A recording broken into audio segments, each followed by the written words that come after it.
The Stars are out in Waco, Texas. It's a big one in the Big 12, and it's next on FS1.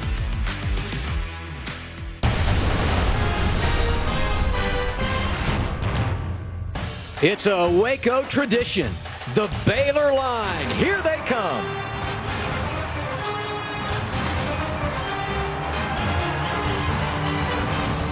McLean Stadium is lit tonight, and it should be. A pair of 6-3 teams are meeting in Waco. It's K-State on the road to get the Baylor Bears. Welcome in, everybody, with Devin Gardner. I'm Adam Alexander. It's so good to have you with us for this college football Saturday night. You look at Baylor. They're the reigning champs in the Big 12. They're peaking at the right time. They've won 3 in a row. They are playing well. Yeah, without question, and on offense, they want to have balance. Not like any other team in the country. Everybody wants to have balance, but their balance starts with the run game, and it's 2 guys in particular. Craig Squirrel Williams and Richard Reese, they do a great job in the run game. Now, it's important to note, the true freshman Richard Reese was a little under the weather a week ago, so he couldn't contribute the way he wanted to. He played a little bit, and that guy Squirrel, number 0 in these green jerseys, he was exceptional. Almost 200 yards of rushing. How about that from Squirrel? Today, he's going to get his running mate back there. It's a true 1-2 punch for the Baylor Bears on offense. What about the Bears on defense? Who do they fear more tonight? Is it K-State quarterback Adrian Martinez or that dynamic running back Deuce Vaughn? Pick your poison. If I'm the defensive coordinator and the guys on defense, I don't know who I want to see, but you don't want to really see any of them. Adrian Martinez, the dual threat quarterback, true dual threat quarterback. He does a great job through the air. He does a great job on the ground. He can hit the home run both ways, but everybody came to see the guy you were talking about, Deuce Vaughn, one of the most electrifying football players this country has to offer. He'll hit the home run as a pass catcher, but he'll also do it with those electrifying legs. How many times will we say it tonight? Deuce is loose. It's Waco after dark. Baylor, K-State. Kickoff is next.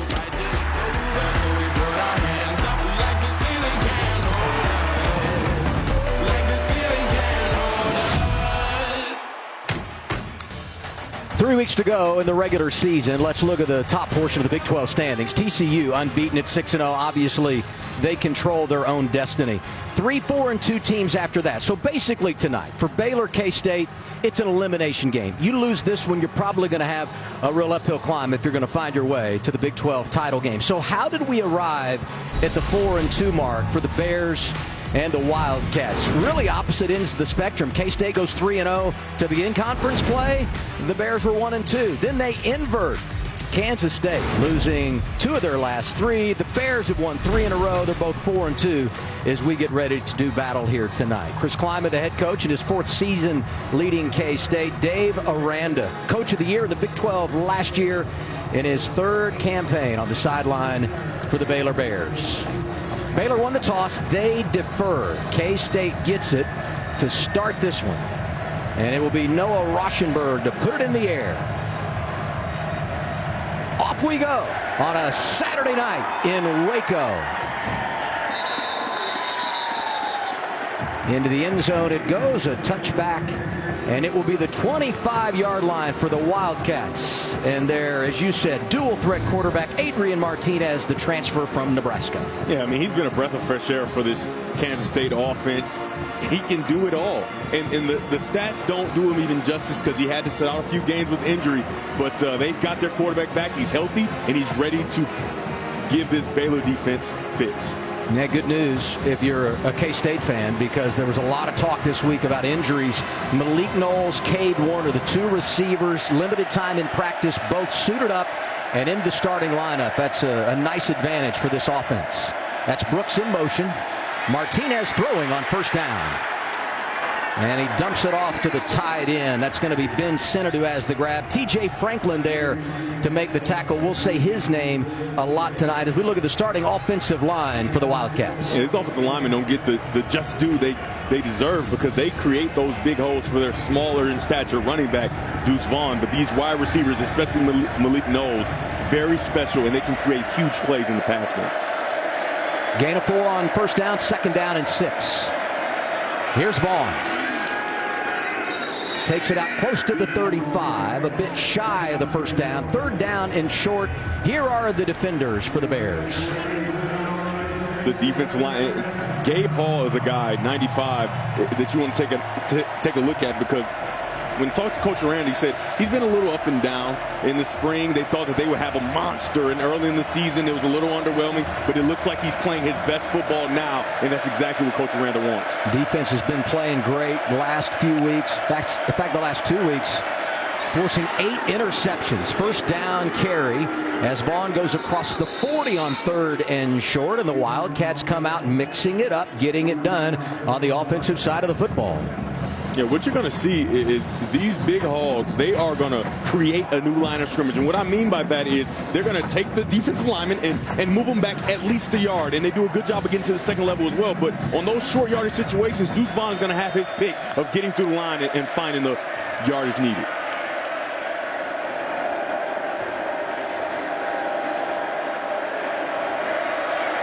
First down from the 42-yard line for K-State. Martinez to pass. A little high, but pulled down by Cade Warner. His first grab of the night. Boy, has he been a difference maker this year. Really has taken the next step for the Wildcats. Without question. And for Adrian Martinez, he goes to the boundary or the short side of the field on that snap, and he shouldn't have been able to complete that pass because Baylor's defense rode the corner up, and the threat of Warner running behind him, he's still backed up. I just don't understand why he would do that, because he had safety help over the top. You should squat on that and force Martinez to go to the field. Gain of only 2, second down and 8.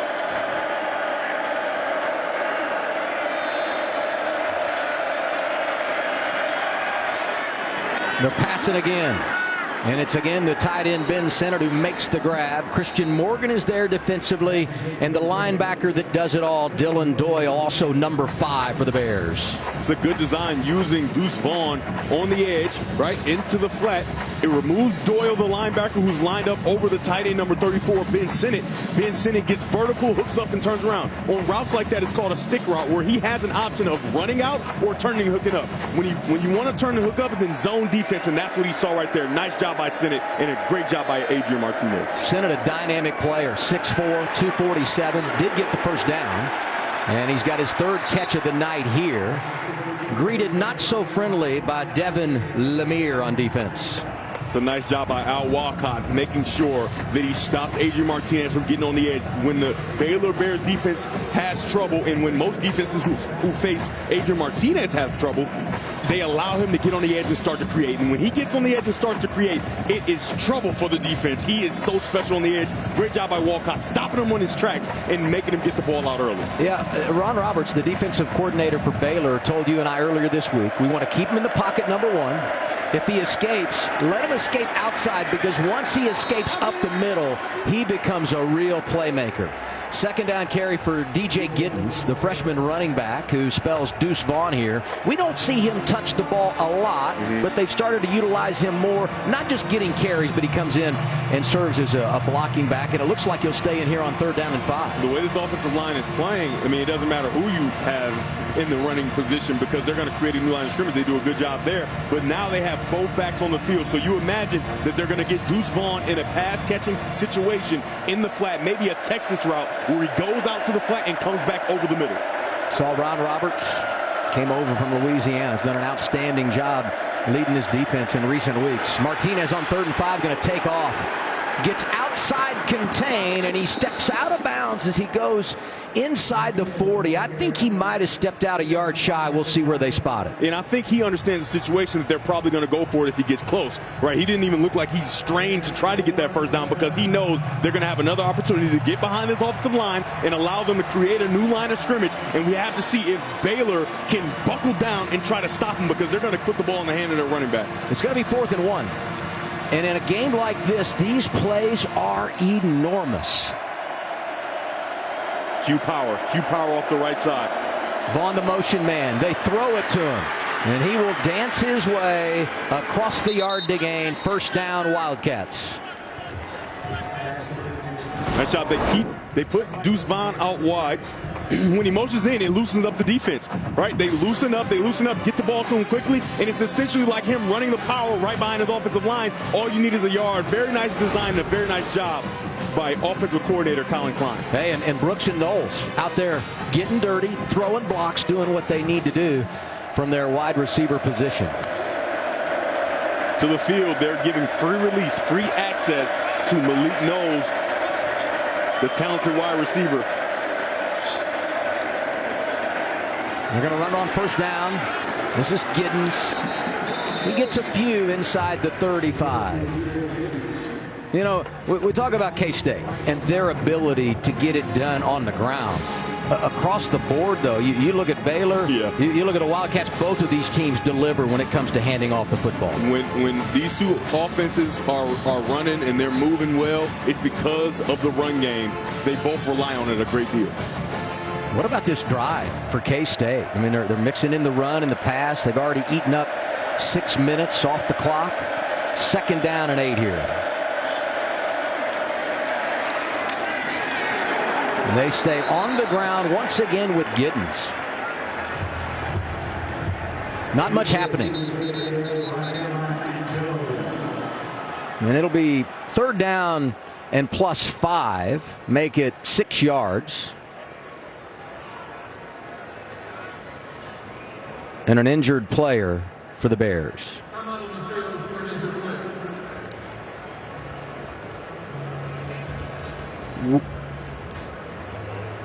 Back here in Waco, the injured player, Siaki Ika, walks off under his own power. You hope he's okay because he's a big part of that Bears defense. Champions Mindset now, sponsored by Hampton by Hilton for the stay.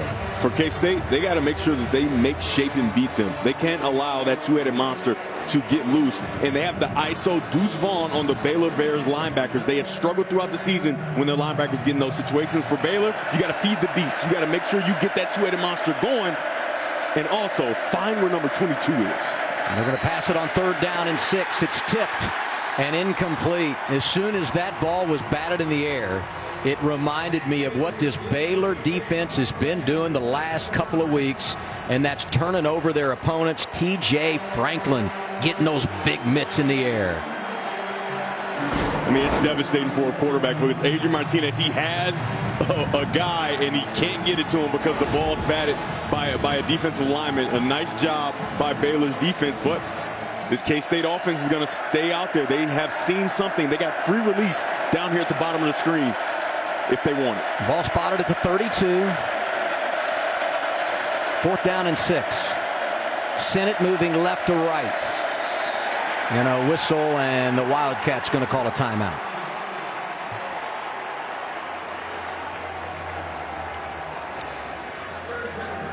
You know, when you look, 12 plays on this drive for K-State, none longer than 8 yards. Yeah. They are just chipping away. But you start to get them in 3rd and 5+, it changes the dynamic of this offense. Yeah, absolutely. But I think that they have some things that they can do out there. They have talented Malik Knowles out there, obviously the also ultra reliable Cade Warner. But if they're going to continue to give free release and allow your wide receivers to run down the field, they got to allow Adrian Martinez to throw that ball on the outside. And I think here's an opportunity right here. Well, we talked off the top about the two-headed monster, Martinez and Vaughn. The reality is it's a three-headed monster. Malik Knowles, as you said, a tremendous playmaker in this offense. This could be a mismatch out here. Ben Sennett. Martinez 5 of 6. Steps up and he's going to be sacked. Garmin Randolph was there.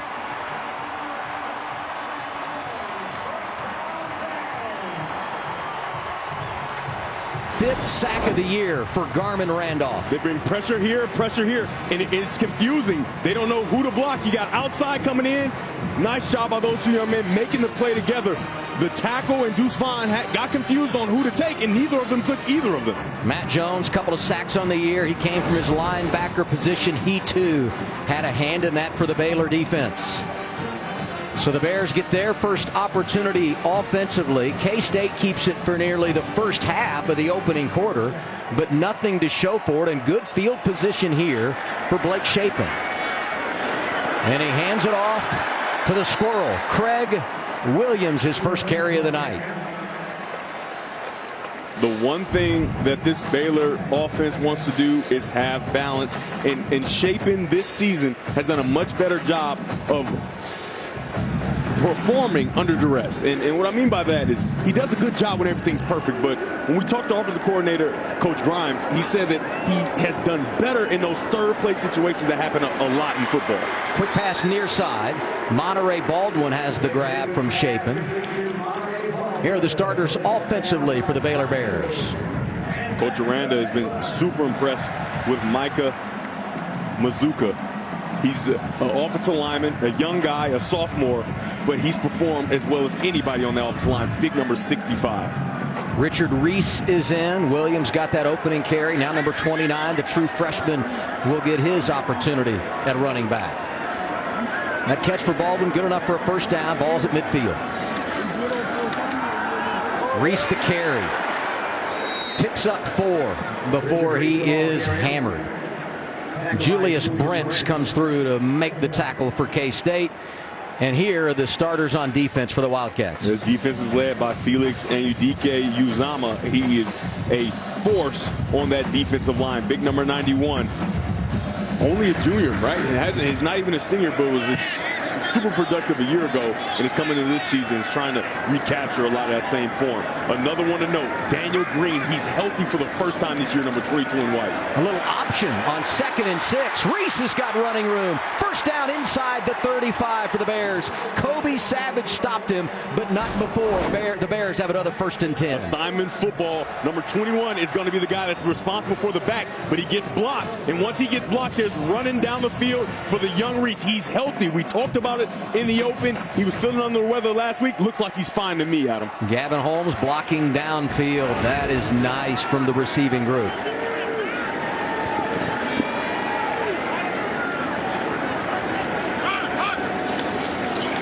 Chapin to throw. This is Josh Cameron. Really exploded onto the scene last week at Oklahoma. Big pickup on first down inside the 25. Again, it's Kobe Savage with a tackle for K-State. It's a very nice job by the tight end and tackle, Connor Galvin, getting outside. Now, when you run plays like that to the field, it's kind of difficult for those tackles to get to the field and block those defenders. But when you run it to the short side, Connor Galvin got out there and made sure that he cleared the way so you can get close to a first down. You know, Cameron was a virtual unknown in this offense. Last week started making plays, and he has earned his time. They'll run it here on 2nd down and 2. And plenty of room again. This time it's part 3 of their running game. Quaylen Jones, he's the big guy, the bruiser, if you will. Yeah, the one guy we didn't mention. Quaylen Jones is a big part of this running game as well. Junior from Grand Prairie, Texas. Quaylen Jones. Closing on the 5-minute mark here in our opening quarter. K-State with a great drive, turned it over on downs. And now the Bears on the move inside the 20. It is a first down. Quick pitch near side. This is Reese. Tripped up before he can get to the corner by Brendan Mott. It's a nice job by Brendan Mott. This is the play that K-State struggled to stop last week against Texas, that wide zone, and it's what Baylor loves to do. But Mott does a good job of hitting, it's extending, and making sure that he pushes the offensive lineman into the backfield and stop that play in his tracks. Red zone big tonight for both these teams. Squirrel in the backfield. They tried to set up the screen to the tight end Ben Sims. K-State read it like a book, and Chapin just has to throw it into the dirt. Baylor won a tight one last week to Oklahoma, and they had a lot of imagination from offensive coordinator Coach Grimes. He made sure that the camera didn't know where the ball was, the players didn't know where the ball was. That's a great job by K-State, scouting what they saw last week and knowing that there's going to be some misdirection and being prepared for it on that screen. Squirrel Williams, the running back, on 3rd down and 9. The tight end Johnson goes in motion over the middle. It's tipped and intercepted. Savage has got it. Flags on the play, but this is well after the interception. The Wildcats aren't going to have great field position, but they turn away the Bears in the red zone with a turnover. Yeah, and that's 100% on Shapen. He does a very good job of getting through his reads. It's easy reading where he goes progression from left to right, and then he gets almost far right over the ball, and he throws the ball high. High tip balls over the middle of the defense is going to be the death of any offensive drive, and right there, Shapen pays. Savage, his third interception of the year. The result of the play is an interception. After the interception and during the return, illegal block in the back, number 1, Kansas State. So half the distance to the goal, first down. Josh Hayes gets the penalty. K-State's got the ball. First turnover of the night. Wildcats on offense when we come back to Waco. Welcome back to Waco. Let's take a look at that third down play. Shapen loves pure progression, and Coach Grimes, the offensive coordinator, gave him exactly what he wanted. He gave him a pure progression read across the formation. He goes 1, he goes 2, and then he goes 3 right there. But he just throws the ball over his head. He has what he wants. He puts that ball on his body. He's going to be able to turn Josh Cameron and make a play. The ball's high, tipped in the middle of the defense. Opportunistic K-State interception. Third K-State interception. In the last 5 games, they forced 17 turnovers this year. When you look at the plus minus on turnovers, they are one of the best in the country. Now they're in the black zone here, and I talk about it all the time. You have this drill in practice where the goal is to get 2 first downs, because it's almost unlikely to drive the entire length of the field. Obviously you want to, but a win is get 2 first downs so you can punt this ball away and flip the field. Obviously they want to go down and score though. Vaughn got 6 yards on first down. Martinez throwing on second down, and it should be a first down. Warner caught it on the sideline. There's the free release that they had all in the last drive. They just didn't really exercise and use it. I love to see Adrian Martinez get back, play on time, and drive the ball on the outside to Warner. Warner is a really good story because he's really become a reliable piece of this offense that Adrian Martinez truly trusts. I know Martinez turned it over a couple of times last week against Texas, but boy, he seems to be playing really relaxed, running this offense. Oh, yeah. And hey, it's got to be great as a quarterback when you line up and to your left or to your right is that guy, Deuce Vaughn. Yeah, you're picking up 8, 9 yards on first down, 7 in this case. This is exactly how you want the offense to run. They're almost into that second first down. And this offense, just think about it. They drove right down the field in their first drive. They weren't showing any signs of slowing down. And then they got stopped on the 4th down because of the tip ball. They had a completion behind it. 2nd and 3. Martinez to put it up again. And once again, it's Cade Warner on the receiving end. He's a little bit shy of the sticks. I do believe they'll spot this one. Oh, boy, closer than I thought. I mean, after he moved his foot, it's going to be about a half a yard shy, I think. Third down. They went with a little fake shallow cross, and he kind of worked back out. And you can tell the savvy of Warner. Obviously, his father, the great quarterback. There's a reason right? why. There's a reason why. But the coaching staff said he's worked on his game, and it really started this past offseason. And I wouldn't be surprised if he doesn't go to him again. Remember, he still has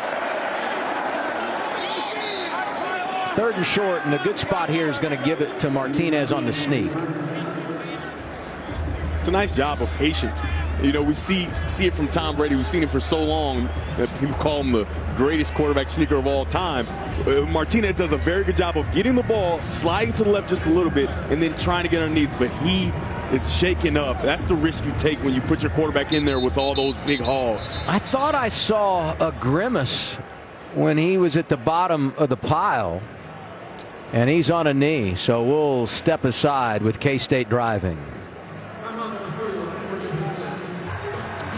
3rd down and short, and Martinez keeps it on a quarterback sneak. Gets banged up.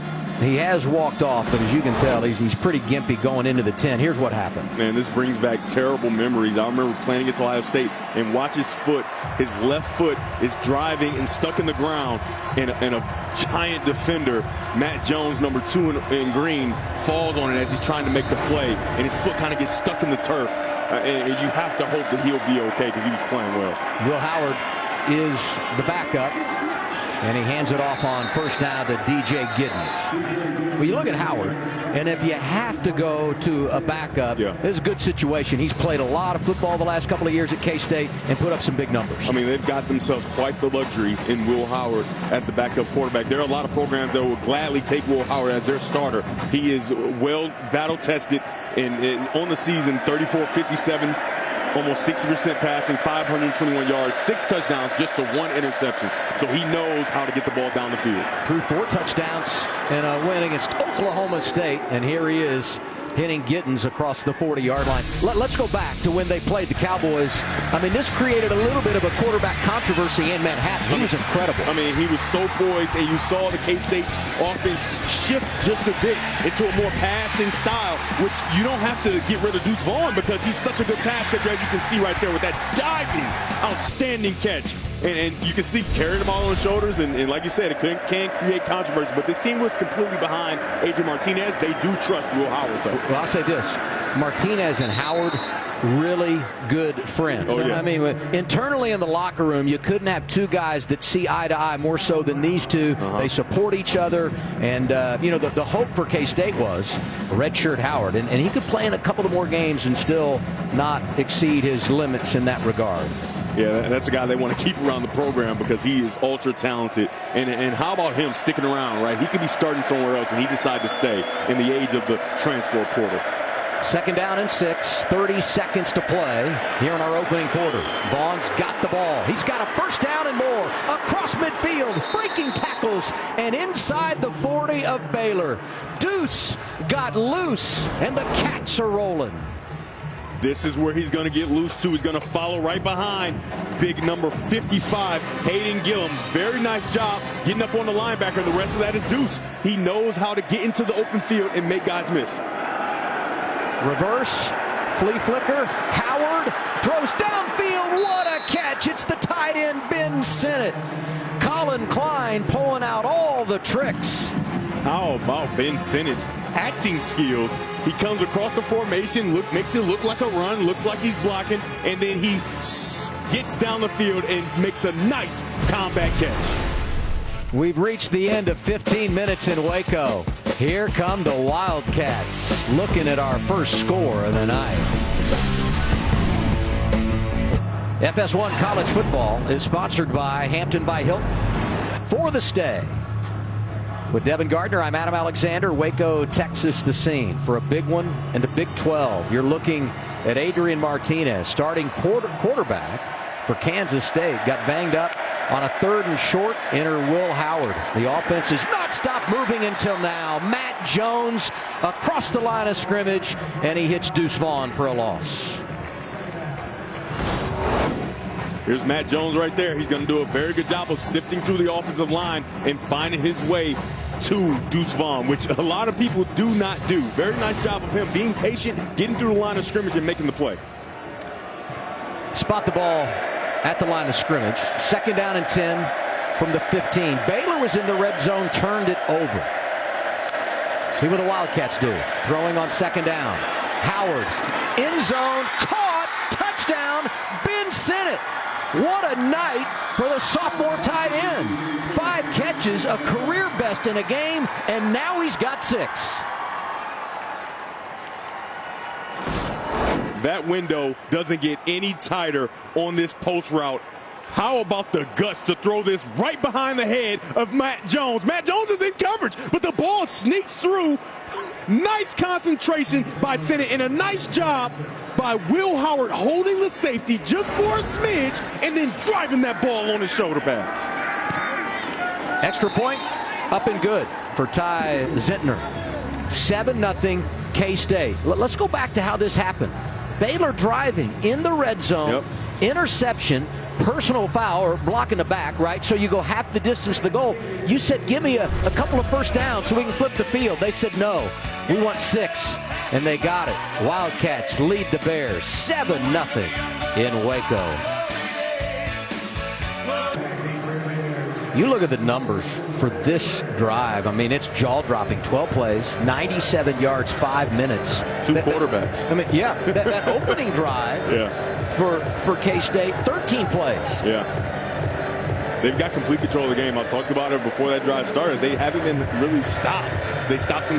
They got stopped by a tip ball in their first drive, but other than that, man, they have really found a way to move the ball in this Baylor Bears defense. Touchback on the kickoff. The Bears get the ball to start their second drive of the night from their own 25-yard line. It's worth another look. Touchdown, Senate, and it's the Wildcats on top. K-State leads Baylor 7-0 thanks to Will Howard's 7th touchdown pass of the year. Because of these tight splits, you got to do something here. If you want to get this post, you have to make sure that number 4 in green, Christian Morgan, moves just a bit. Will Howard peeks to the left, he moves him, and then he drives the ball. That is next level stuff. We talked about it right when he came in the game. They trust him. He's had a lot of reps. He shows it right there. Pre-snap penalty on Baylor. False start. Number 8, offense. 5-yard penalty. First down. That's the veteran tight end, Ben Sims. Yeah, such a small movement, too. These referees have great eyes. The line judge saw him. He just rocked a little bit.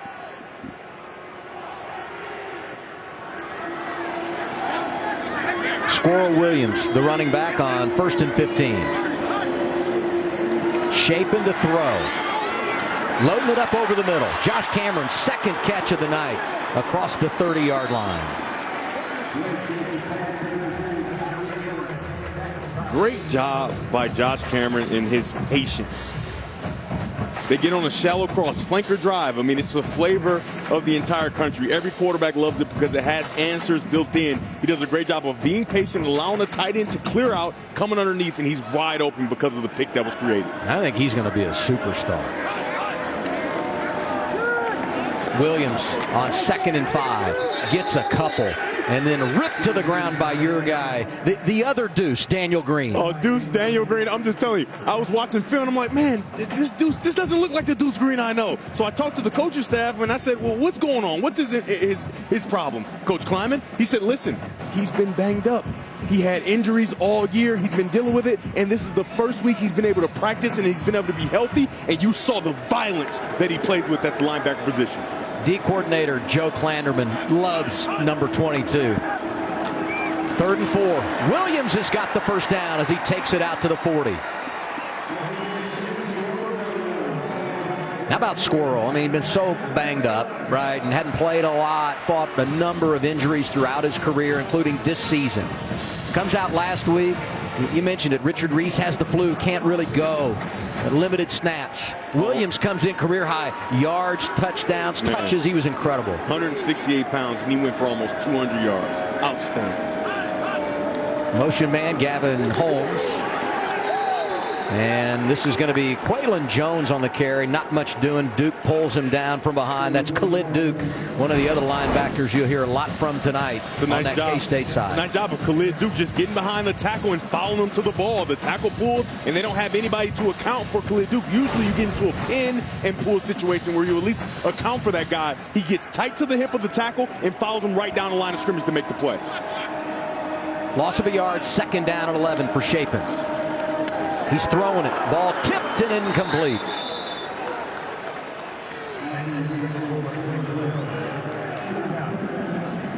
Brendan Mott looked like he was able to get a hand in the air to set up 3rd down and 11. Yeah, that tip is all effort. It's all Brendan Mott, right? He's being blocked, and the offensive lineman is doing a good job. The one thing I would ask of Chapin is to get in the fight just a little bit. Climb into the pocket so you can get a better view. You're trying to stay back into the pocket, and the pocket is starting to collapse. Great job by Mott getting his hands up and creating this 3rd and very long.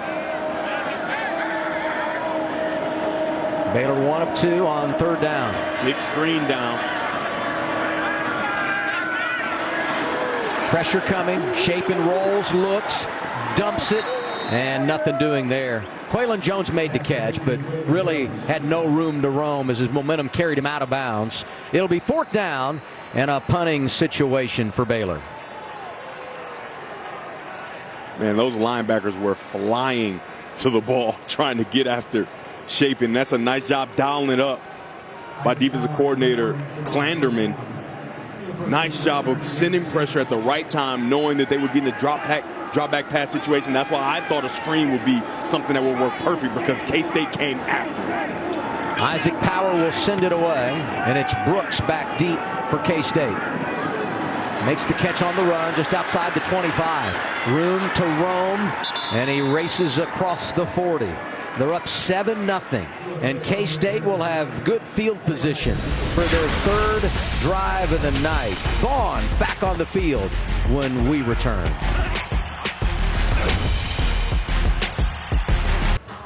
Okay.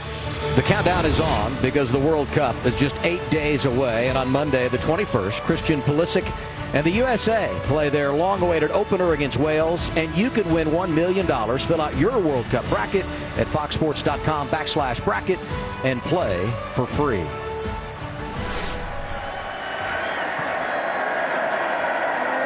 K-State leading 7-0 over Baylor. They've got the ball here and running room for Vaughn. And you have a little football analogy here utilizing Deuce. Yeah, just a little comparison, a little football versus football. A lot of smart people in soccer think that Lionel Messi is the best player ever, and they are so similar. I challenge you to go home and watch Lionel Messi highlights and watch Deuce Vaughn's highlights. It's just a football player and a football player doing the same type of thing. Both of them average about a score a game in their respective sports. I would say the normal human doesn't want to be 5'6", weigh 176, but if you're Deuce Vaughn, that's okay. Oh yeah, you saw him just run through a defender on the sideline and play a go. Howard under pressure wisely throws it away. No grounding there because he was outside the pocket, got it back to the line of scrimmage, and there may have been a receiver over there anyway, so it's now 3rd down and 5. And Kansas State is comfortable in 3rd and 5. They don't look at 3rd and 5 as a real issue for them, especially when they have weapons like Ben Sinnen and Cade Warner and Malik Knowles, who we haven't seen contribute today yet. Warner, the only wide receiver that's really been a part of the mix because Sinnett's done such a great job at tight end. Pressure coming. Howard throws. What a grab by Brooks. 1st down and more down inside the 45-yard line. Phillip Brooks with his first grab of the night. I love this play. It's off of the shallow cross. We used to call it chase. You go here and then you chase that and come right behind them, and it works every single time. Nice job of Brooks going, chasing, sticks his left foot in the ground, comes underneath, wide open, and a nice throw by Will Howard. A.J. Wildcat was chasing him inside but couldn't get there before the ball was delivered. Well executed on 3rd down by the Wildcats. Vaughn gets the carry. And he shifts his way for a couple of more. Dylan Doyle tackled him. You know, a thing that's really impressive about Deuce Vaughn as well is a guy of that stature, you would think, and because of how shifty he is, you would think he would lose a lot of yards, right? When he'd go running around trying to make plays when he aren't there. Well, he understands when the play is dead, and maybe it's that coaching background that his father was a coach for so long, he's a scout in the NFL. Maybe it's that knows, hey, when the play is dead, the play is dead, but when you can make a play, he does it every time. Under 10 minutes to play, 2nd quarter. Howard to throw on 2nd and 8. Malik Knowles sitting down inside the defense. He'll come up a couple of yards shy of the 1st down marker. Dylan Doyle once again coming over to make the tackle for Baylor. And you spot this ball just outside the 35. 3rd and short. Already you start to think about from a play calling perspective 4th down territory, right? Yeah, I don't see why not, because Baylor just hasn't shown that they can stop you in the short yardage game or stop you at all in general. So this is going to be 4th down territory, I would think. But I would go here.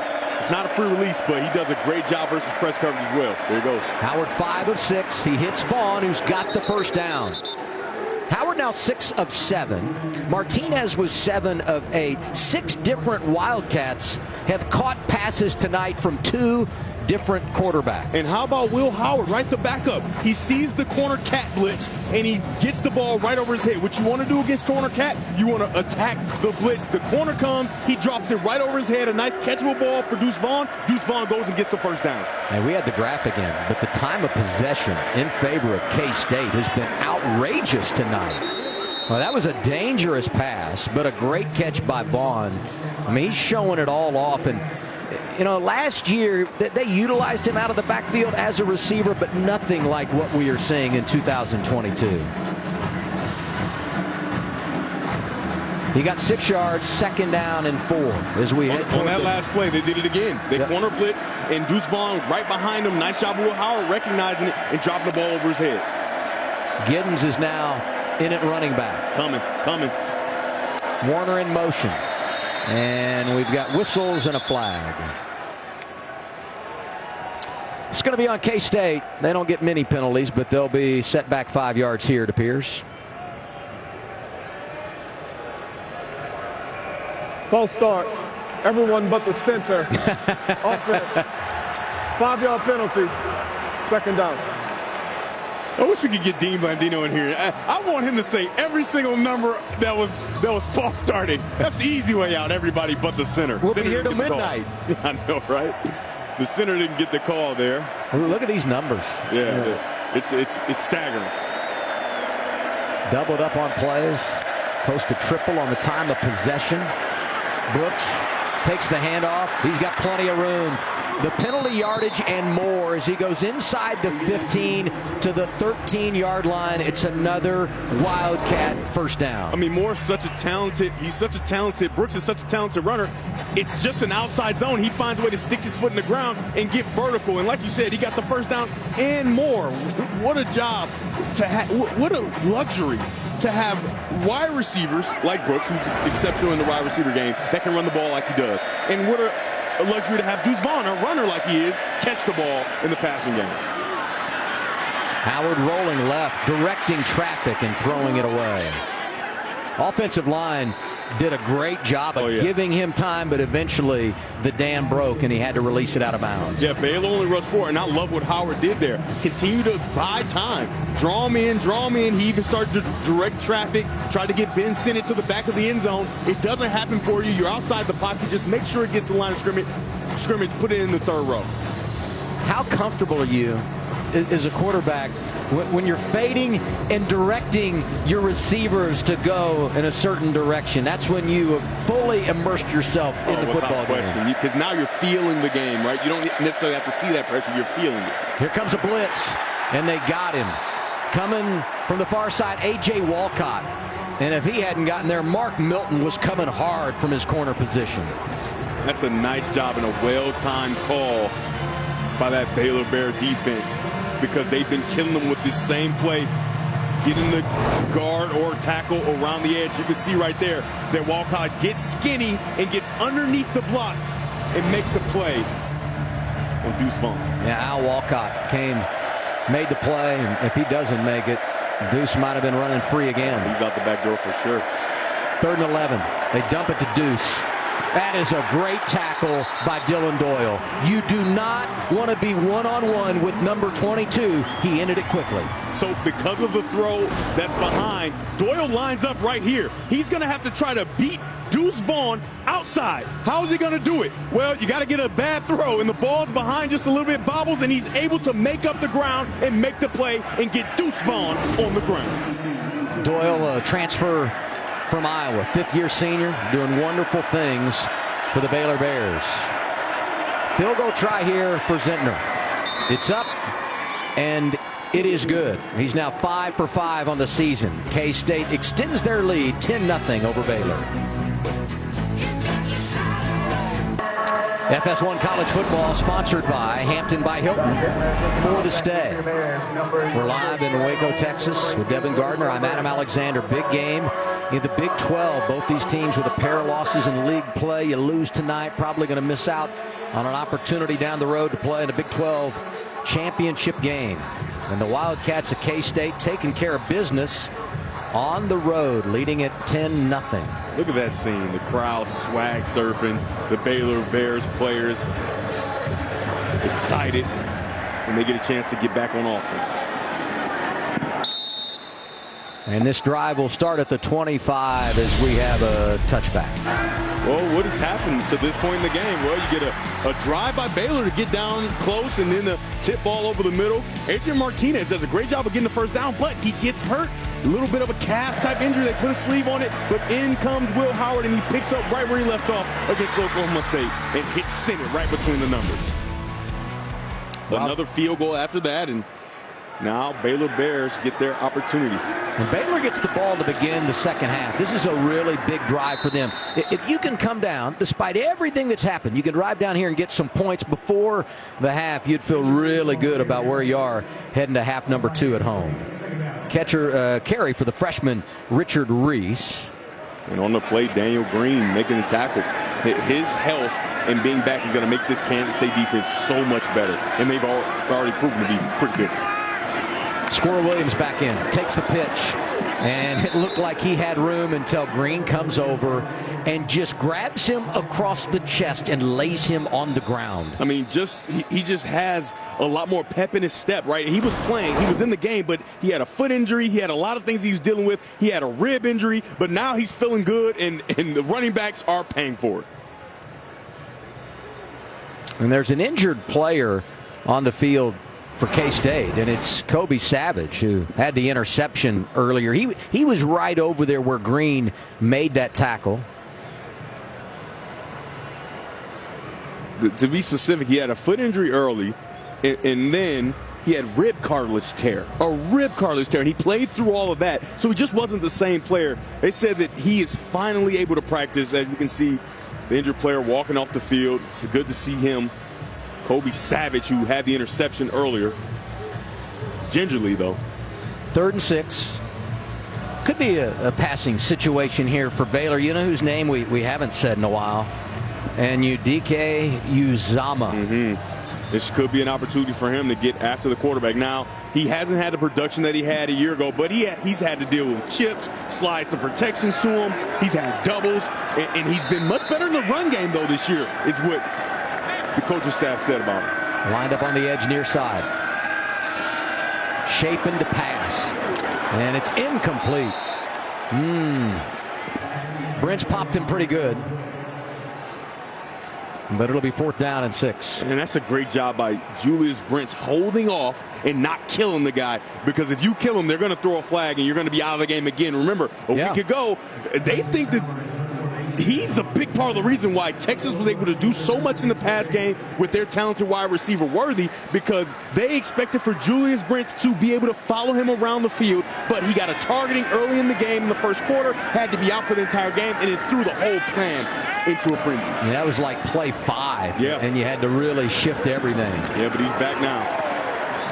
Brooks does not call for the fair catch, pays the price.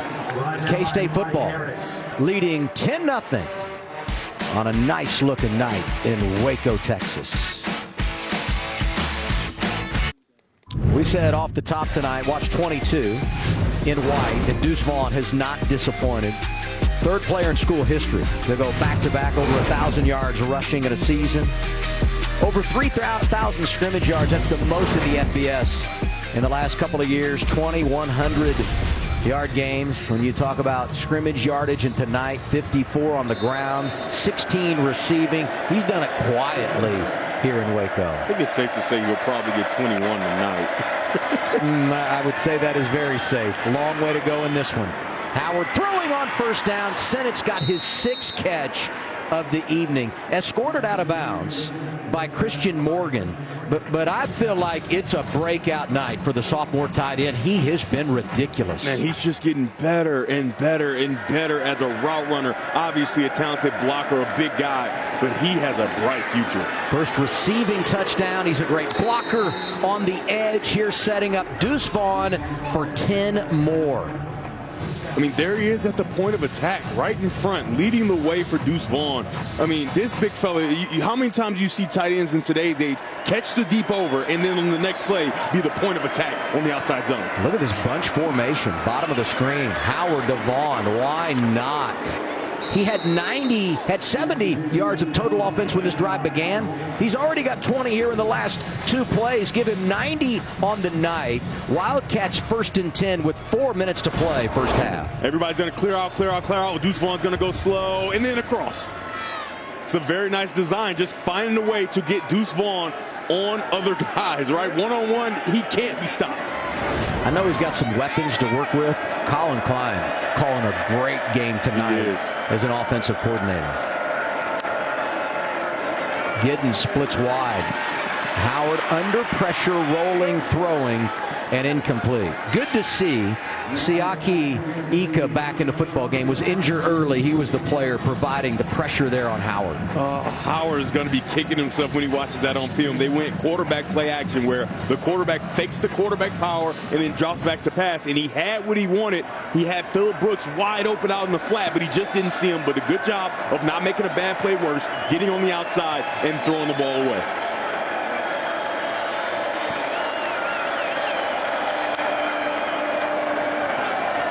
Brooks comes in motion. And they give it to Vaughn. I mean, the leg power. 3 touches this possession, each of them netting 10-plus yards. I mean, it's ridiculous what this kid is doing. I mean, he started getting tackled at the 20. Take a look here. This is the 20-yard line he gets touched, and he drags them for a first down. Let's just give him that one. I got to give you the stature. 5'6", 176 pounds, but as powerful as they come in the lower body. You said he's going to get another 100-plus yard scrimmage night? Oh, he got it. Yeah, he's got it. This drive. Clock rolling, 3 minutes to play first half.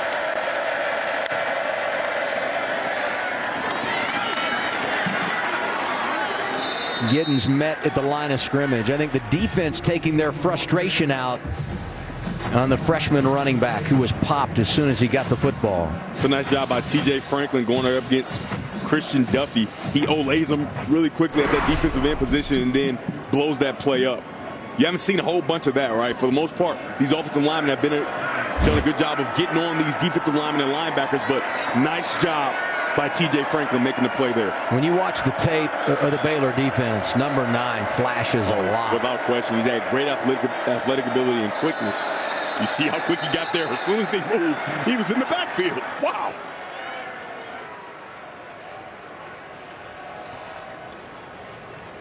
The official's going to talk about this. It's going to be Big 54. Yeah, but Adley Panzer. Yeah, I got to believe it's on that side of the football. Number 54, offense, 5-yard penalty, second down.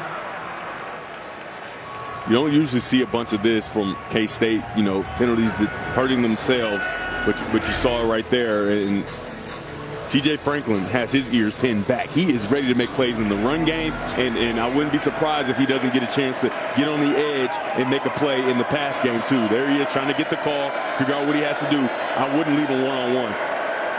Sometimes you see those false start calls on the road because the crowd is so involved, but K-State's kept the crowd out of it. Here's a pass to Deuce Vaughn. Cuts it inside. 6 points for number 22. You see Panzer go over. Panzer gets the penalty. So it's 2nd and 15. He goes over to celebrate. Says, thanks for bailing me out. I mean, tell me that's not Lionel Messi in the open field with the ball. I mean, if you're a defender, you have to be terrified when you see him running at you with that 5'6" frame, getting ready to stick that right foot in the ground and get in the end zone. He is special. 17-0. Wildcats on the road. He's just going to go on a swing route, and once again, Howard gets it to him quickly so he can do something with it. And Devin Lemire, I feel sorry for you, young man, because this is not a position you want to be in. Boom, right foot in the end zone. My goodness. Slow, right foot. Boom. Sheesh. That's good stuff. That is good stuff from Deuce Vaughn. Fake out, fake in, fake out, touchdown. Turn yourself about. Do the Deuce Vaughn dance. No hokey pokey here. This is the Deuce Vaughn dance. Well, I said when they were down 10-0 and getting the ball with 5 minutes to play in the half, the drive was critical for Baylor to get points because they get it to begin half number 2. Now it's 17-0. 2:09 remaining.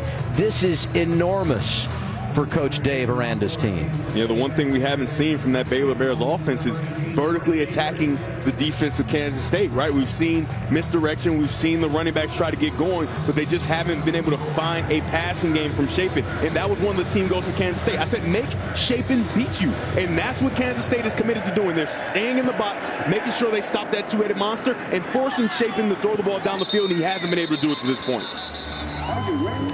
Another touchback. Baylor starts the drive at their own 25-yard line. Let's check in the studio and see what's coming up at halftime. Here's Mike Hill. Coming up on the State Farm halftime, C.J. Stroud has some competition for the Heisman from a running back. Bryce Young carries Alabama against Ole Miss. And is UCLA the most disrespected team in playoff rankings? Adam and Devin, we'll talk about it at the half. Right now, back to you.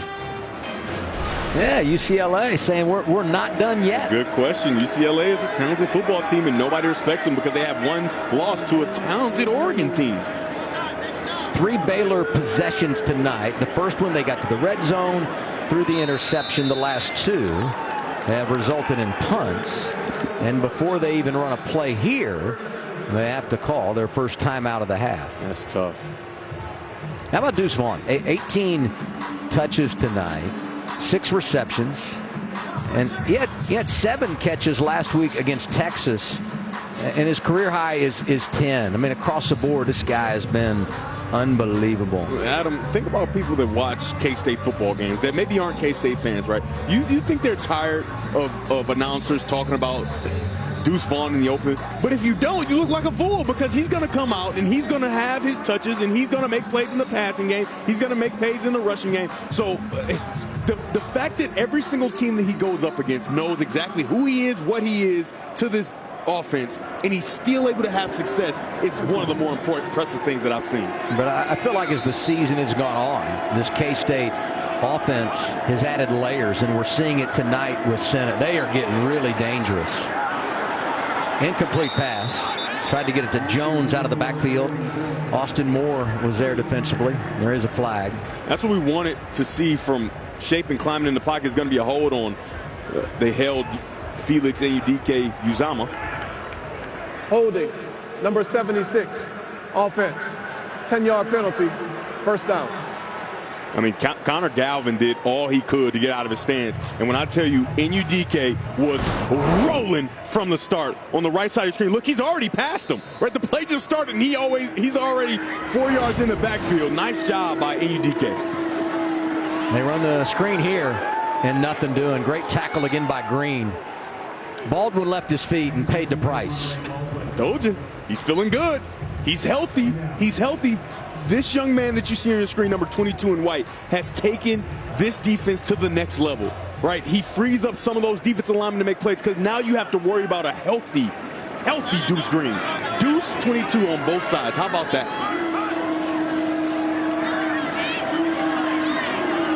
Shapen over the middle. Really nice catch in traffic by Baldwin. A couple drives ago, I said I wanted to see Shapen climb into the pocket. Watch him work his eyes from left to right through the progression, gets there, climbs in the pocket, and drives the ball right on the chest of Monterey Baldwin. 3rd down and 5. Bears trying to avoid another punt. Shapen takes off, and he is hammered at the 35-yard line. That looks like a quarterback that's ready to keep this drive going. A quarterback that saw yardage, he saw a first down, he said, forget about it. I'm going to take this ball, and I'm going to find a way to power for the first down yard. Man, that's the kind of kid he is. He is a competitor. We saw it late last year. We've seen it this year. First down pass is high and nearly pulled down by Josh Cameron. Khalid Duke was there defensively. What Kansas State is subtly doing from time to time is rushing 3. Holding, number 23, defense, 10-yard penalty, automatic first down. Julius Brents doesn't like it, but it will be another first down for the Bears offense. I don't like it because it feels like Presley is trying to block him, right? And he throws him off to go make a play type of deal. It looks like there's both those guys. That would be a no call for me. Shapen rolling right, getting pressured throws, and if he caught it, that is a remarkable catch by Hal Presley. I'm not sure he kept the left foot down. I don't believe he did. And they're going to rule that he had the foot down, and it is complete. What a grab by Presley. And Echo Boydo was furious after that play because Presley pushed off. I mean, I had never seen a guy push so hard. He pushed off so bad. You go fast, they can't review it, and now it doesn't matter. Oh my goodness. Quaylon Jones delivering a blow as he runs right side and goes out of bounds with 37 seconds to play first half. I mean, boy, Doe, just add insult to injury. You get pushed off for a big gain on the previous play, and then they send in the big Quaylon Jones to run right over you in the run game. Ball at the 32-yard line. 2nd down and 4. Clock is stopped as they went out of bounds. You have 2 timeouts. You'd love to get 7 here if you're Baylor. Get back in this thing.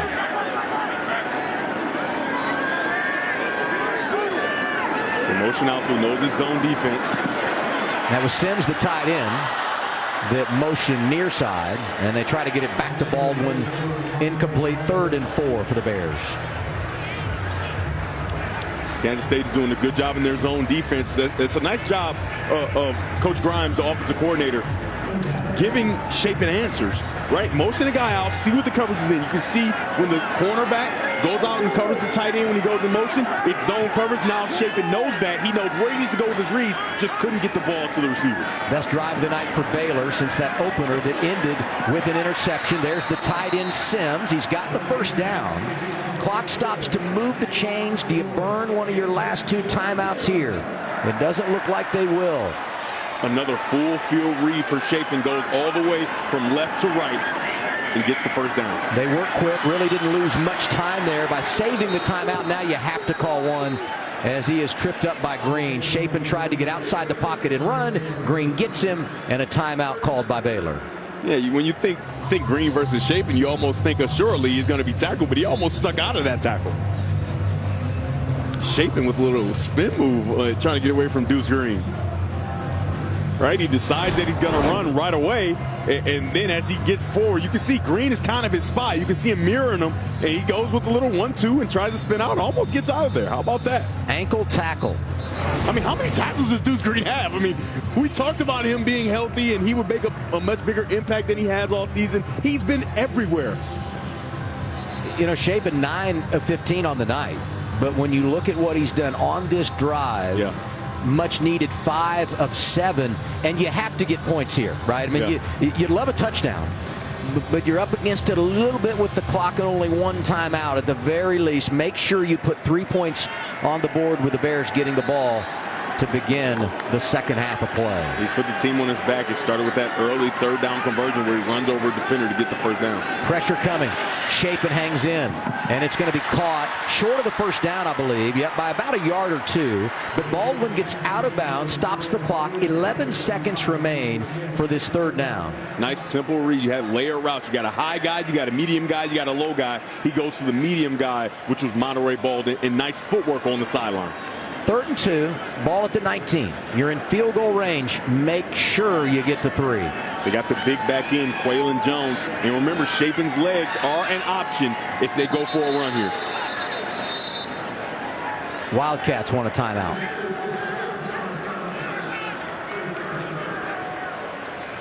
Tomorrow on Fox, an NFL doubleheader starts with the Vikings taking on the Bills. Then it's one of the games of the year as the historic rivals take center stage when Dak leads the Cowboys against Rodgers and the Packers in a showdown for the ages at Lambeau. All on Fox and the Fox Sports app. Aaron Rodgers fighting for his football life in this season. So early in the season. Wow.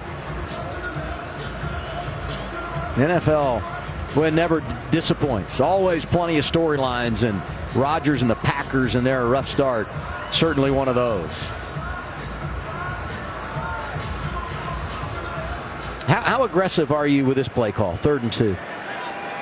Whatever you need to get the first down, because it doesn't look like K-State is slowing down at all. So you need to try to get points. But Shapen, you have to be able to trust him that he won't make a bad decision. They're in zone defense again, so he's getting some answers before the play. Shapen looking downfield, incomplete.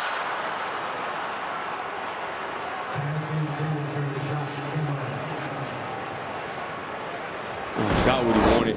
And I think it's a double dig. I think it's double dig, but a great job by 34, Josh Cameron, hooking up because he sees the safety number 7 looking him up. He hooks up in the perfect zone area, and it's a good throw and can't make the play.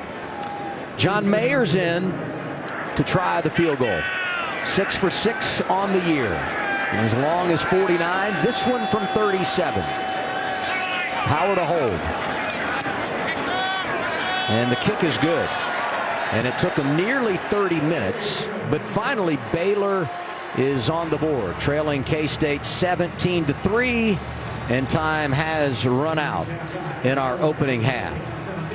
What a first half it was for the Wildcats on the road. Doing it through the air, doing it on the ground, and they have taken command in this Big 12 showdown. Stick around after the break. It's the State Farm Halftime Report with Mike Hill. Big one in the Big 12 on a Saturday night. K-State responding, leading on the road against the Baylor Bears. 17-3 is our score. And the home field advantage really never materialized because the Wildcats came on the road and they took advantage of the defense early on. Welcome back, everybody, with Devin Gardner. I'm Adam Alexander. You look at the Wildcats. They have performed at a very high level. Yeah, they excelled in every facet on defense and on offense. They continue to possess the ball, and I think that's the problem for Baylor. We look at the highlights, and I tell you what, it wasn't just one guy. I mean, a lot of times you think Deuce Vaughn, they've had many contributors. Oh, without question, and Martinez goes down, right? And so you think, oh, the backup quarterbacks come in. No, they possess the ball just as good, and you get Howard driving balls into the teeth of the Baylor defense, and then when you get the ball in space, 1, 2, 3, and then across the face of Lemire for a touchdown, Deuce Vaughn goes for 100 total yards again. But look at what Will Howard has been able to do. Coming off the bench, 11 of 14, only 3 incompletions. He's been exceptional. Picking up the blitz with the throw, he's done a very, very good job. I mean, the numbers tell the story, but he's playing with tremendous confidence. Is he the MVP if you're Kansas State? Because I feel like you got Ben Sinnott, who's having a career night. Obviously, Deuce Vaughn over 100 yards a total offense. Is Howard the guy so far when you talk about most valuable player for the Wildcats? Yeah, I mean, it's hard. It's hard, and we're the guys that got to pick him, I would think. So it's going to be hard for us, but Will Howard is making himself a really big case. He's distributing the ball all around, but with a luxury like Deuce Vaughn, I think he's going to continue to play well and continue to be as efficient as he was in that first half. The thing for Baylor, you have to find a way to put pressure on him. He's a little bit too comfortable. Even when they've gotten a little bit of pressure, he still tried to stay comfortable. They have to send blitzes from different places to try to confuse him so they can find a way to get him off the field and get their offensive opportunity. Now our credible team comparison, the one that really jumps out to me here, Devin, is that time of possession. Almost double for K-State. Yeah, absolutely. And like I talked about, you think a quarterback goes down, there's no way a team's going to be able to possess the ball the way that K-State has. But Will Howard, battle-tested. He's been in this situation. He came in against Oklahoma State, and this Kansas State offense exploded. You talked about in the opener, there were some murmurs that it might be a quarterback controversy. He's been really, really good tonight. Yeah, our team comparison, sponsored by Credible.com, and the kick goes into the end zone, a touchback.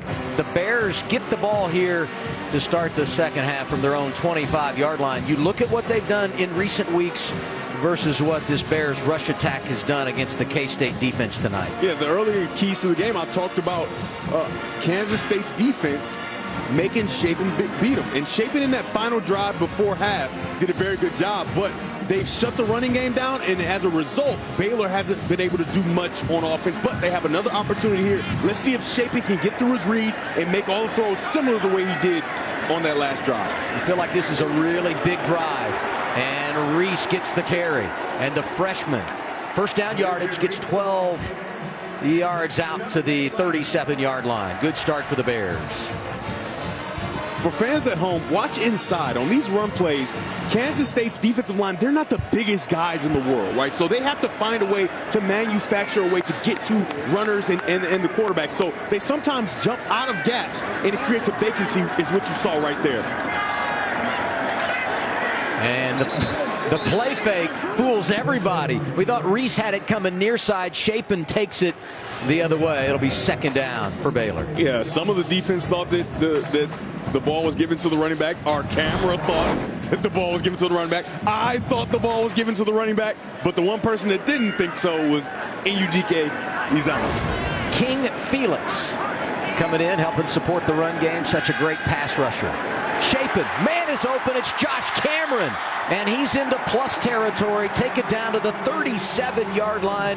TJ Smith makes the tackle for the Wildcats. You get that slide power fake, and you suck all those defenders up, and you get Cameron on the backside on the dig route. Very nice job of misdirection. It's been misdirection to this point in this first drive of the second half, and it's really working for the Baylor Bears offense.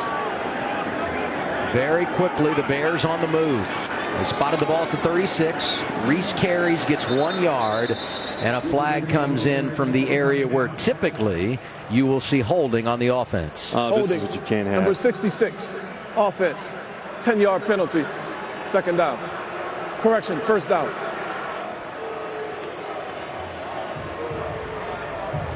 They got Jacob Gall here. It's going to be right there. He's going to take number 41, Austin Moore, and just sling him to the ground. That's going to get a holding call from the referee every single time. So instead of 2nd and 9, it's 1st and 20. Chapin down the right sideline, incomplete. Crowd wants a penalty. Hal Presley, the intended receiver, and there was a lot of contact. No, I don't. I like the no call. I like the no call. He gets contact initially, and remember, you can touch him down the field. It's not the NFL where there's illegal contact. As long as you're not truly impeding him, and he turns around, finds the ball, and actually makes a play toward the ball, they're not going to call that penalty at all. Very nice defense by Julius Brents. Remember, he can be touching him, but he just can't truly impede him from going to get the ball. I think Julius Brents did a very good job there. Dean Blandino watching from Los Angeles. He says good no call. He agreed with it. And this will be 3rd down and 10 as Squirrel Williams has the catch out of the backfield. They got 9 or 10, I would guess. 3rd down and long. We got to have some more controversy with these calls so we can get Dean in here. We haven't talked to Dean all game. It's like he's hiding from us. His contract says that he needs more face time. Yeah, I agree. Look at this. Average yards to go on 3rd down tonight, and that's been good for K-State, staying in front of the chains. Hasn't been horrible for Baylor. Pickup of 7 on that last play, so it's 3rd and 13 for the Bears. They fake to Williams. Chapin runs right side and delivers a blow, but it'll be well short of the first down. Josh Hayes comes up to make the stop. Well, you think they thought they would sneak up on him with a little quarterback run. Listen to this. Wow. It's a crunch. 4th and 10. Ball at the 36. They're going to go for it here. Big play. Chapin throwing middle. Incomplete. Hayes makes the tackle on 3rd down, has the deflection on 4th down, and that drive that was going so well gets pushed back with the penalty, and the Bears turn it over on downs. It was back-to-back plays by Hayes making the play, and a lot of this is the youth of number 34, Josh Cameron. He's running the dig right coming from the left side of your screen, but you can see his angle is at 45. It's not flat, right? So when it's not flat, it opens up the window for Josh Hayes to come underneath, and the veteran safety does a very good job of capitalizing on the youth of Cameron. First drive of the second half for K-State. Brooks in motion. The give to Deuce Vaughn. Got a little running room over the left side. Dylan Doyle and others there for Baylor. I love when K-State gets in that situation where they just go gap and they make sure that each man, no pulling, there's nothing. Each man block the man over you and allow Deuce Vaughn to sift through and find the gap that he wants to attack. He does a good job there. Remember we talked in the first half that he knows when the play is done. He knows when he's gotten what he can get on the play. You saw a little bit of that there when he got through.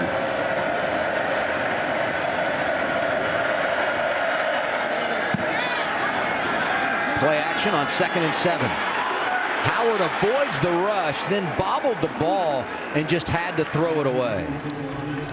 Looked like maybe the defender got a hand on it on the way by, so Howard had to hitch, and at that point, no time to improvise, and he just lives to fight another down. Yeah, but again, finding a way to get the ball out of bounds so that there's no harm, no foul. Got to have better ball security there. He protects the ball, but Big number 9 does a good job reaching in there. Does a very good job of reaching in, giving maximum effort. And that's what you see from this defense. 37, Deuce Vaughn's at wide receiver. Howard looking that way. Throws it down the left side. It's Vaughn, but it's going to be incomplete. Christian Morgan rallied down the sideline and was able to deflect the football incomplete. And the Wildcats going to have to punt it here. It's a great job by that front 7 because Deuce Vaughn goes out and up here, and it's no man's land. He's open again, but too much pressure, not able to get the ball down the field, and a nice job making a play on it by Christian Morgan. Morgan, who played for Baylor as a true freshman, a 5th-year guy. And the punt is away by Zentner, who does it all in the kicking game for K-State. Fair catch at the 12-yard line. We're back in a moment on FS1. FS1 College Football, sponsored by Hampton by Hilton for the stay. And we set off the top tonight. This kind of an elimination game if you want to go play in the Big 12 championship. TCU at 6-0 controls their own destiny, and they lead on the road at Texas, closing on halftime. And you know, here K-State doing exactly what they need to do to stay alive against the defending champs. Yeah, that Texas game, that's bad news for Texas because usually TCU starts behind and they're really good at coming back. So the fact that they're even winning early is good for TCU. Baylor's got it back, second drive of the half, and they run the football with Richard Reese.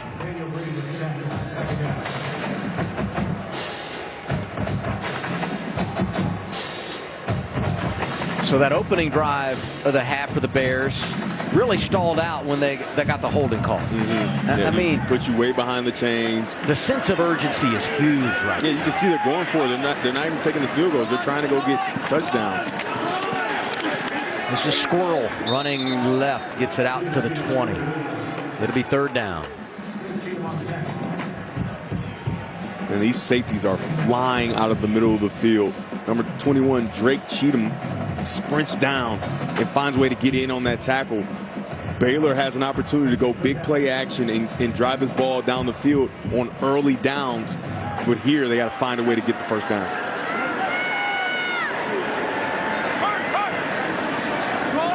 This is Reese, cuts it back, first down across the 25, and the push will take him to the 30-yard line. Good start to the drive, not so great field position for Baylor, but they're making it work. It's a good job. He's going to go here and then stick his foot in the ground and get up the field underneath the linebackers as they flow. They flow, they flow, they flow underneath. That's that wide zone that they love to run. And they said that Richard Reese, the day he came on campus, the true freshman, they knew right away they had something because he was so good at running that read, hitting it on the run, sticking one foot in the ground, and getting down the field. Now, big play action, I think, is big here. They keep it on the ground. The tight end leading the way for Reese, who goes right side and gets about 5 more. Austin Moore makes the tackle for K-State. Drake Cheatham was there as well. You got what you want. You got the linebackers flowing. You've got the safeties coming out of the middle. Big play action is available, and I think Chapin has played very well in the past game to this point, had the early blunder, but I think that he's ready to drive this ball down the field.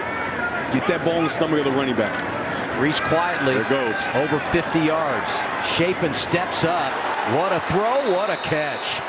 The tight end, Ben Sims, got it in front of Austin Moore. No, he was going to have the deep curl, but he got some pressure. Very nice job of staying alive and find a way to get this ball to the tight end. And what a catch, reaching back and tippy and making sure he secures the ball. You know, Chapin was a great baseball player, shortstop in high school. But it looked like that had a little bit of a shortstop look to it, right? Dipping and tossing. He'll throw it on first down. He's got Squirrel out of the backfield, and he cannot escape Drake Cheatham. He might have picked up a yard. Drake Cheatham at this point is a linebacker, right? He's down in that box so fast and chasing running backs when they have the ball, chasing them as you saw in the passing game there. Man, this game has moved so fast. We're almost at the midway point in the third quarter. Officially no gain on first down. It's 2nd down and 10. Shapen keeps staying at home. The linebacker, Austin Moore. What a great story he is. Comes to K-State as a walk-on. One of those lunch pail guys, as he was described by defensive coordinator Joe Klanderman. Now on scholarship and the top tackler for the Wildcats. He has been impressive. Yeah, he said that he's their most consistent defensive player this year. Earned a scholarship. In high school, he was a do-it-all guy. 226 tackles, 17 tackles for loss, 5 forced fumbles, and he rushed for 3,000 yards. 3rd and 9. Rolling and throwing incomplete is Shapen.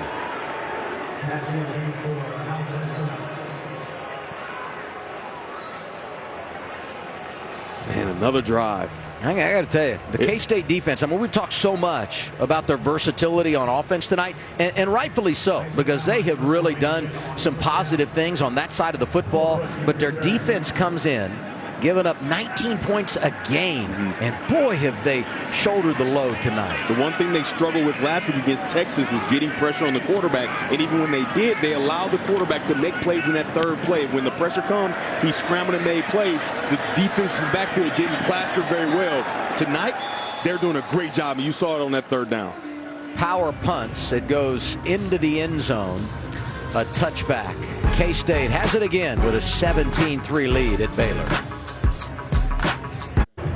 Monday, the Big East and the Big Ten collide in the annual Gavitt tip-off games as head coach Thad Matta returns to Butler to lead his alma mater in a clash against Penn State. 8:30 Eastern, only on FS1 and the Fox Sports app. Speaking of hoops, Baylor wins last night on the hardwood, as does K-State. Scott Drew got the Hoopin' Bears at number 5 in the country. Howard buys time, finds Deuce. I'd say it's a pretty good plan B if you're a quarterback. Just dump it to 22, but not much happening here. Mark Milton was right there to make the stop for the Bears. Yeah, they went max protect and tried to get their talented wide receiver Malik Knowles, who hasn't really made a splash today, down the field. They covered it well. Nice job by that Baylor defense. If you just tuned in, said, where's Martinez? He got banged up early in the game. Howard has come in and been outstanding off the sideline. We haven't seen that, though. Yeah, I mean, takes it on the run, gets 9, 3rd down and short. Just the mention of Martinez makes the quarterback have the ability to run the ball. There's Martinez, and he went to the sideline. They looked at his lower leg, got injured on 3rd and 1. A sneak in one of the defenders for Baylor fell on him. Appears to be okay, but Howard has been so good off the bench. He's so experienced in these situations. They have stuck with him. Quick pass. Brooks is open, and he's got the 1st down. Man, that is hard to defend.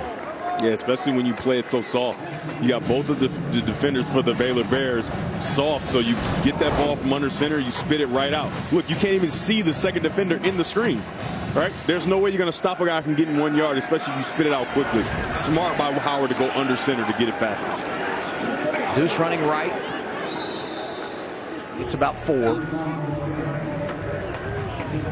I mean, how difficult must it be when you get these big offensive linemen covering up the defensive line and you got a guy that's 5'6" behind him? When are you going to see him? And then by the time you see him, he's already through the line of scrimmage or off to the outside. You know, this is crazy with 5 minutes to go in the 3rd quarter and a 2-touchdown game. But you feel like the clock is becoming a factor. Howard with big pressure gets it away to Knowles, and he's got another Wildcat 1st down as he goes out close to midfield. I said that Baylor needs to put more pressure on him, but he just continues to deal with it. You're going to get a corner blitz right there, and he finds the open guy. Every single time they've sent pressure, he's found a way to buy time, shift to the left just a little bit, and he dumps the ball off to Knowles, who we talked about hasn't really made a splash in this game. Very nice job by Howard once again dealing with the blitz. Yeah, A.J. McCarty thought he had him dead to rights. Howard patient, he dumps it, and the Cats in business. They do it again. And not on the same page here with Cade Warner.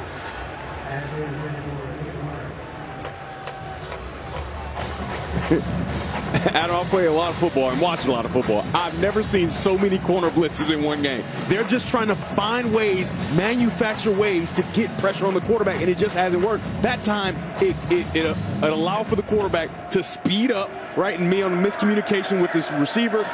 2nd and 10. Hey, but with a 17-3 lead, if you're Howard, that's what you do. Just get rid of it and play the next down. Vaughn pulled down at midfield. I wondered if they got the face mask, and it looks like Braden Utley did. It was awkward, the fall, but I couldn't totally tell. Yeah, They just got him up around the shoulder pad, or definitely got the face mask, and the flag flies. You can see the helmet turn just a little bit. Doyle is on the outside. He sees Deuce burst through the line, and then he dives in. He's going to reach across. I mean, he's trying to reach and get him, and he grabs right on the face mask. Face mask, number 5, defense. 15-yard penalty from the end of the run, automatic first down. Yeah, I saw Utley in there, but it definitely, obviously, there was Dylan Doyle who gets the penalty.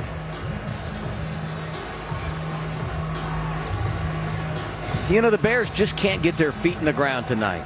Had that drive to start the second half, penalty sets them back.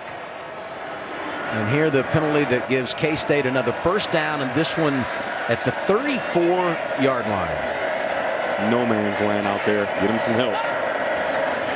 They go empty. Howard going to run it, and nothing doing. Great defensive play by Al Walcott. Man, Al Walcott, because he's a smaller guy, they don't even touch him. Right? He runs right past 2 K-State offensive linemen and tight end. They don't touch him. He gets skinny. He gets small. He's done this all day. I've been super impressed watching him get after the quarterback. Coming into today, he had 7 tackles for loss, and he continues to build on that. This is what you need. Get him behind the chains. 2nd and 12. Warner the catch. Breaks a tackle. He's got a first down at the 18-yard line. Another corner blitz and another savvy play by Warner. I think they got to change the flavor, right? They got to change the blitz because they figured this one out. The blitz is going to come, and Warner is going to set up right outside, does a great job, and then gets a little more. They run it on first down with Vaughn. And they solved the riddle this time around. No gain for 22. It's like early they went to Warner. Then it was Sennett. Then it was Vaughn. Little Malik Knowles sprinkled in. A little bit of Brooks. Now they're going back to Warner. I mean, they have done a great job of mixing up the offense tonight, whether it was Martinez or Howard in there at quarterback. Yeah.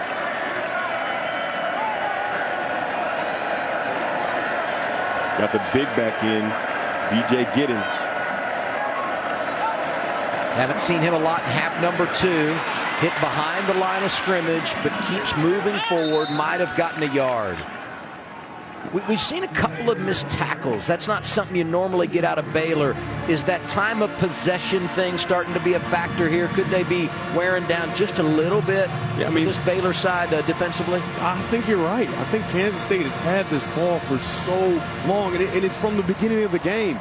It's like Baylor gets them stopped, and then a first down. They get them stopped, and then a first down. I mean, Kansas State has done a very nice job today converting and finding a way to keep drives going. 3rd and 10. You're in field goal range, and a field goal makes it a 3-possession game. Be smart here. Howard feeling pressure, throws left, caught, and it is a touchdown, the 2nd of the night for Ben Sennett.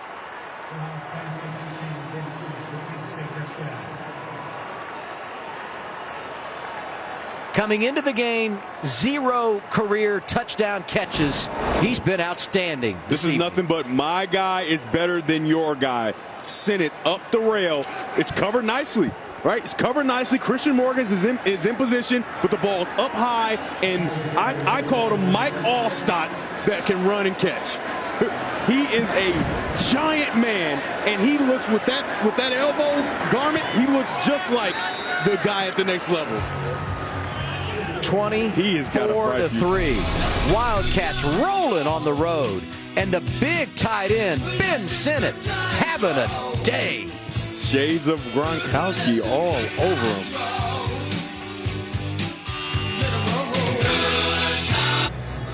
K-State rolling on the road. They lead Baylor 24-3. And Ben Sinnott, the sophomore tight end, I mean, he's one of the big reasons why. Look at this comparison prior to tonight and what he's done this evening. He only had 1 touchdown in his career, a 1-yard rush at Kansas last year. He is making a living in Waco tonight. This one going to be returnable. Neighbors has it. Not much room to operate. He is pulled down at the 10-yard line. We'll step aside. Baylor needs to get some points on the board. They'll have the ball trailing 24-3 when we come back. 1:45 to play, third quarter with Devin Gardner. I'm Adam Alexander. K-State leading at Baylor 24-3. Offense getting it done. Defense solid tonight as well, giving up 3 points. And you do the comparison to what they've done this year. I mean, it's been top notch for Joe Klanderman and his group. Yeah, they've been good, and somehow they found a way to be better. And I think that it's more them than Baylor not being able to do well. I think Baylor is playing well, but they just found a way to have the answers to all the tests that Baylor has presented. There's Joe Klanderman, defensive coordinator. Eli Huggins, the big man in the middle, made the stop on first down. 2nd and 9.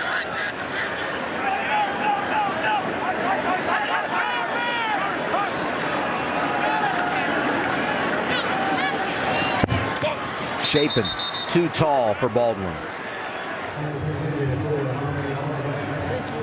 What's difficult about this for Baylor is they're just not made to come from behind. Yeah, I think that's right. And they just haven't been able to get into a true rhythm.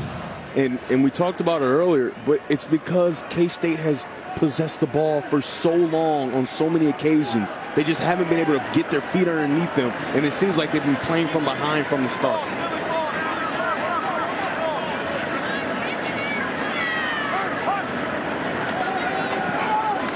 Chapin going to keep it, and he'll be short.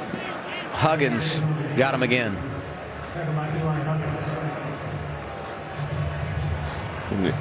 It's desperate times calls for desperate measures. It looks like Baylor's going to stay on the field and go for it here.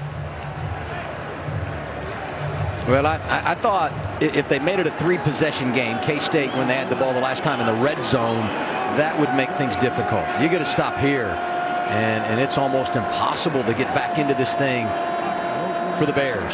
4th and 3. Chapin going to throw, and he's got his man, but Baldwin pulled down short of the line to gain, and it will be Josh Hayes who ends this drive for the Bears. Man, watching Josh Hayes through that entire play was an amazing job. He chases all the way across the field on a shallow cross. He's about to get picked. He dips his shoulder. What a job. He's going to come from the right side of your screen. You can see his legs kind of at the top right corner. He's going to come. Watch him dip underneath. You can't see it right there, but he dips underneath the pick so he doesn't get picked and finds a way to get his arms around the ball carrier. Very nice job. That's the 3rd play that we saw him make that was glaring, and it said that's him making that play. This is his 3rd school. Started at North Dakota State, transferred to Virginia, now reunited with his old head coach. And he's wearing the Wildcat uniform. Howard in trouble. Rolls away from pressure and wisely throws it out of bounds. Gabe Hall was chasing him in the wrong direction. You know, I'm going to say this because it has to be said. He hasn't turned the ball over. He hasn't made bad decisions today. But the only way Baylor can truly get back in this game is by turnovers and allowing them to get quick scores. So, you know, that was a little dangerous. But if I'm Howard, I'll make sure I get that ball out maybe a little sooner, just so something lucky doesn't happen where Baylor gets a chance to get back in this game, because that's what they're looking for. They're going to try to get this ball back so they can get back in the game. He's earned the right to run the offense. You know what I mean? Sure. I mean, his football IQ. Yeah, so I was very cautious. I tried to tread lightly, you know, in criticizing his decision to run back, and then still be able to throw the ball away. We've seen him do it all day. He's protected the ball, so no harm, no foul. Personal foul, illegal hands to the face, number 95, defense. Half the distance to the goal, automatic first down. Gabe Hall, the guilty party. Gabe Hall, we haven't really called his name all day. And the first time we call is for illegal hands to the face. You know, he was a state qualifier in the shot put in high school. So, you know, the hands always near the face. You give that little push. Maybe he thought he was in high school still. So they start the clock and time will run out in the third quarter. It's been all Wildcats on the road. K-State 24-3 over Baylor. Fourth quarter on the way from Waco.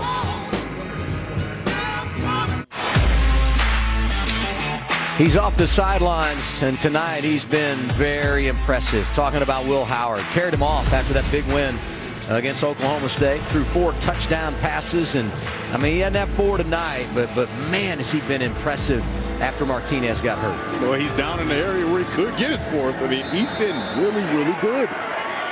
Poised. They blitzed him. They've tried everything. I mean, Baylor's tried to get him flustered, and he just hasn't allowed it. They run it with Deuce. And he's pulled down from behind. Christian Morgan. And we do get the late flag on the horse collar. I thought they might not throw it, but eventually the flag comes in. It's so late. It was weird. It looked very clear. Sometimes they get a little confused. Maybe he grabbed the nameplate, but it looks like he sticks that hand inside the shoulder pad for sure. And just, that's how people get injured. That's not safe at all. Personal foul, illegal horse collar tackle. Number 4, defense. Half the distance to the goal, automatic first down. Christian Morgan has had a rough day, right? In the having to deal with Deuce Vaughn and then having to turn around and deal with the big tight end Ben Sinnott. He's had a rough go of it, and it seems like the frustration boiled over a little bit there. First and goal, ball inside the 5-yard line. Howard to Giddens. And he stopped just inside the 1-yard line, about a half a yard short. Devin Neal kept him from getting in the end zone. Siaki Ika does a good job of making him bubble around as well. Siaki Ika is a talented defensive lineman for this Baylor Bear defense. He moves around extremely quickly for a guy of his size, 6'4", 358 pounds, and he finds a way to move quickly through the offensive line. Preseason All-American. Second and go. They give it here once again to Giddens, and he's into the end zone, but a flag on the play.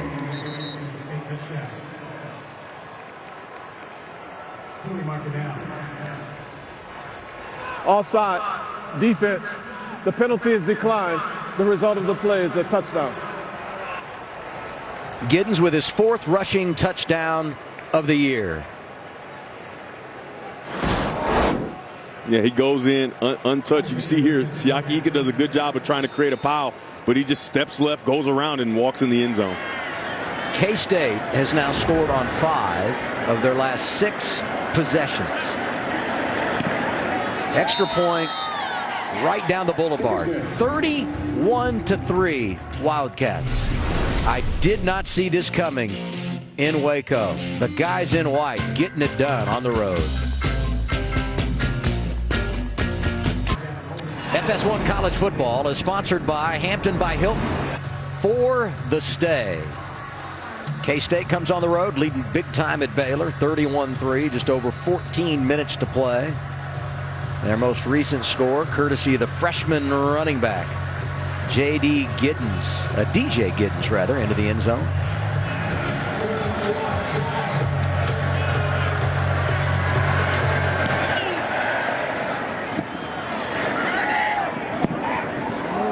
And this ball going to bound into the end zone and a touchback. So we said off the top, this is a big night for K-State and Baylor if they want to keep their hopes alive of playing in the Big 12 championship game. TCU in the driver's seat at 6-0. They come here to Baylor next week. They finish at home against Iowa State. They're playing at Texas as we speak. Longhorns have got Kansas and Baylor remaining. And when you look at K-State at West Virginia, big win today for the Mountaineers at home against Oklahoma. They wrap things against rival Texas in Manhattan.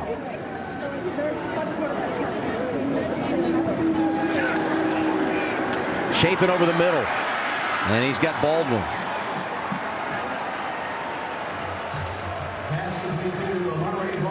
Remember how we're talking about the safeties and how they're flying down?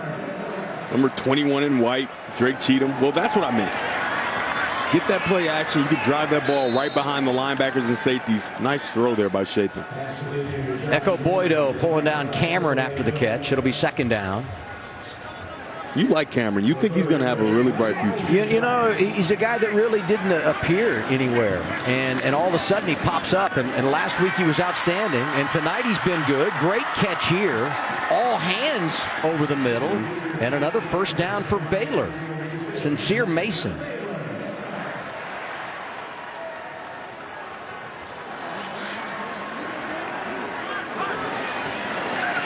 Quick drive for the Bears. Shapen with time. Rolling, throwing, incomplete. He was looking for Cameron again. Seems to have a lot of trust in Cameron, and he's only listed as 6'1", but he looks and plays a lot bigger. We saw him go over the middle there and reach up and make that catch. He plays a lot bigger. He's got long arms and makes a lot of plays in the passing game. 5 catches, 72 yards last week in the win at Oklahoma. 5 catches, 71 yards here tonight for the redshirt freshman.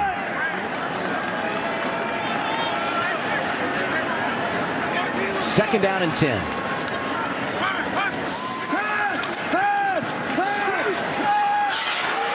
Looking at the end zone and out of bounds.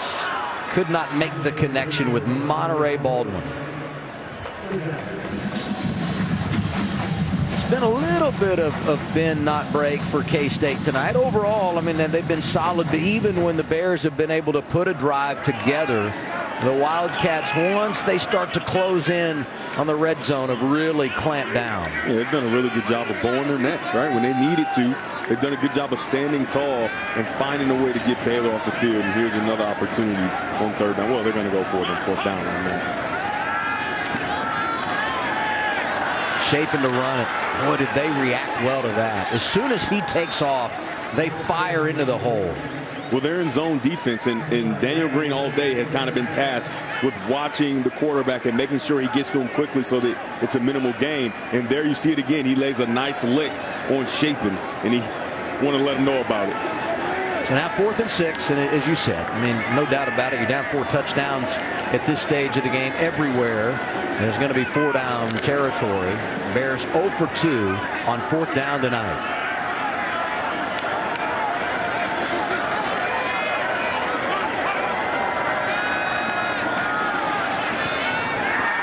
Incomplete.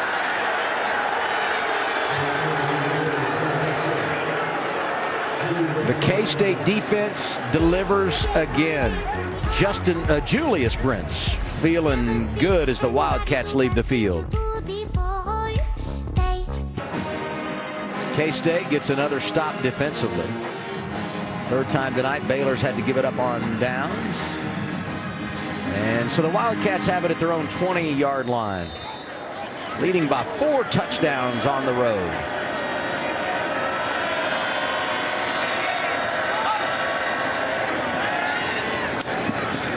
Malik Knowles on the perimeter. We mentioned it all night. Offensive coordinator Colin Klein doing a great job calling the play. Such a tremendous history with this program. Yeah, he's a 2012 Heisman finalist. We talked ad nauseum all night about how good this offense looks and how good they're doing. Well, this is the guy behind the offense. He was a great player himself, and now he's turned himself into a really good coordinator. He's done a great job. You can see him up there in the booth. You know, when we talked to him, he didn't want to be on camera, you know. He's a reserved guy, but he's done such a great job tonight with this offense with the backup quarterback. Great man, so respectful. And he loves the tools he has to work with. Deuce Vaughn, another carry for the first down. You look at what K-State has done tonight. 4 touchdowns. They added the field goal. Only 1 punt tonight. And when they turned it over on downs, remember their opening drive of the evening, they went right down approaching the red zone. Yeah. A couple of little miscues or they might have scored there. Yeah, they had a batted ball with a guy behind the batted ball that would have been completed had it not got batted at the line of scrimmage. Safe to say Colin Klein has had a really good night.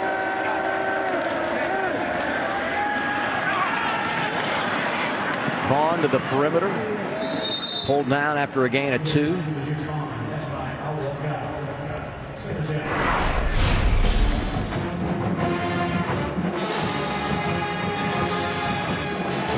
NFL tomorrow.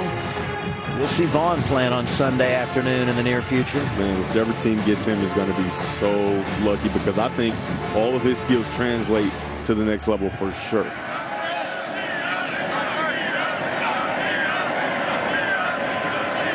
Heading toward 10 minutes to play. Fourth quarter. One-handed catch. Are you kidding me? No. I'm not. No. I'm not even assessing that. I'm not analyzing it. I'm sick of it. I mean, look at this. Once again, the young quarterback finds the blitz, sticks one paw up there and pulls it. Look at this. Come on. You just feel like, I mean, this is like watching 7-on-7, right? Watching him play. I mean, like flag football. He just feels like a kid in the backyard having a good time. And because most of the world is right-handed, I'm going to just assume he's right-handed. He did that with the left. DJ Giddens, and he's going to deliver a blow. First down run for the freshman. Once again, Christian Morgan coming up and trying to make a play and getting the worst of it. You know, Giddens has had more opportunities tonight. Yeah. Think about him, though. A big, bruising type of back. But you get to be in a room with Deuce Vaughn and learn all of his skills and all his tricks of the trade. Right? So if you can add some of the skills that Deuce Vaughn has to your game as a bigger back, I mean, the sky's the limit for him as well. Vaughn 5'6", 176. DJ Giddens 6'1", 212. Giddens again into the open field and down to the Baylor 40-yard line.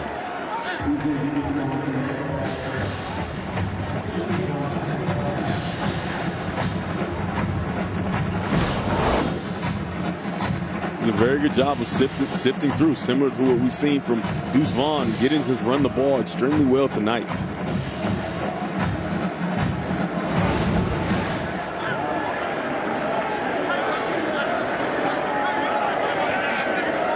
Vaughn back in from the 40. Nearing the midway point, fourth quarter. Howard doing a great job of working the clock. Not much happening here. Vaughn might have lost a yard. Don't want to do too much of that. I mean, he's right around that 100-yard mark.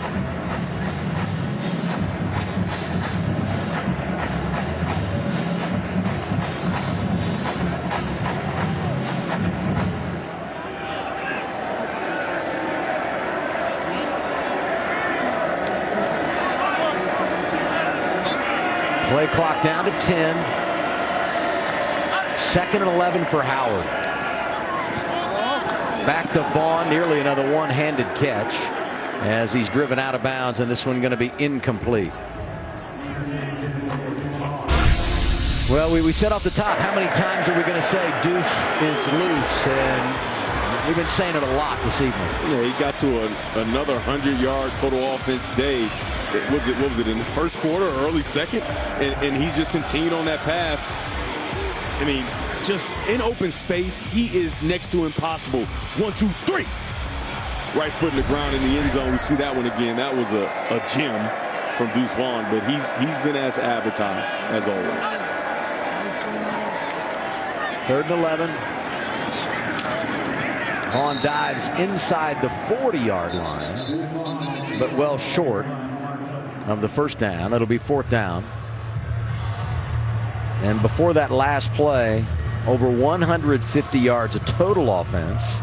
He had the touchdown, and just across the board, what he does to distract the defense and That's open important. up opportunities for other players. Yeah, I mean, a lot of why Ben Sinnott, I mean, let's not take anything away from Ben Sinnott. He's extremely talented, and he's got a lot of what he's done is because of his skill, but you know, it opens up so much for other guys, and you have to pay so much attention to Deuce Vaughn. When we talked to the Baylor defensive staff, Coach Ron Roberts, the defensive coordinator, he said, we've got all the Offense, 5-yard penalty.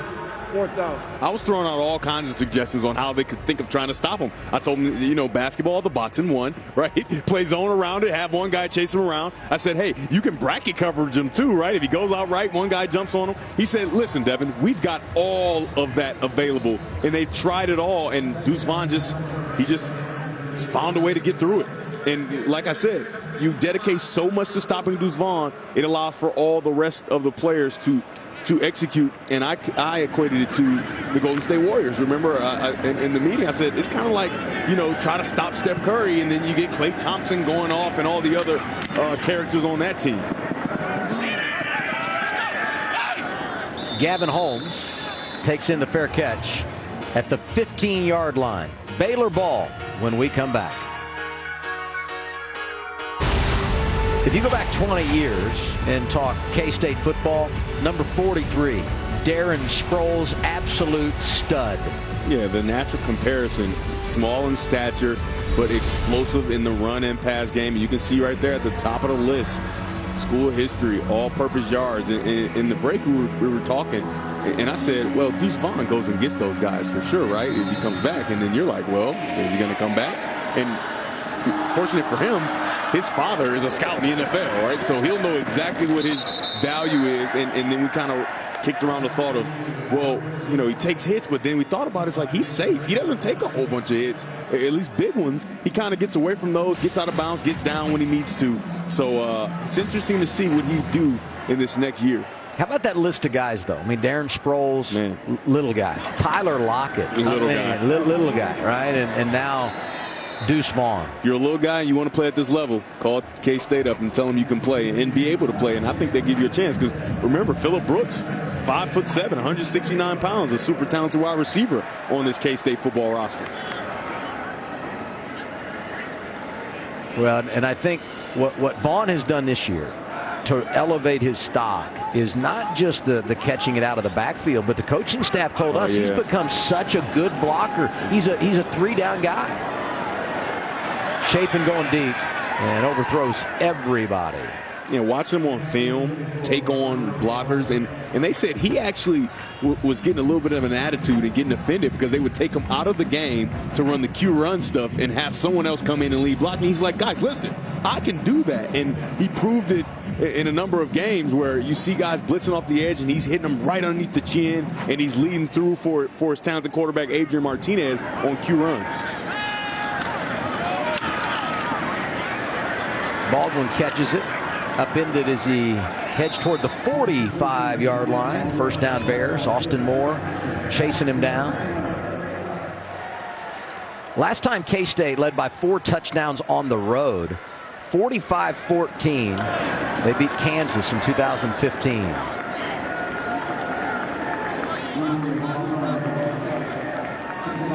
Baldwin again on the receiving end of a Blake Shapen pass.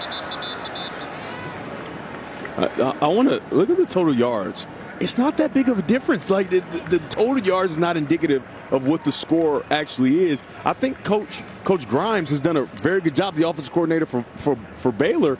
They just haven't been able to put all the drives together, right? And the thing is, the Kansas State offense has ended their drives with touchdowns, and Baylor, it seemed like since the beginning of the game, have been chasing points and trying to stay in the game. So they go for it on 4th down, and they just haven't been able to get them in the end zone.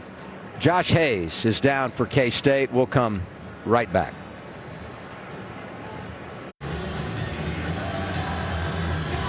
Back in Waco, 31-3 K-State, trying to keep the Bears out of the end zone. 5:19 to play.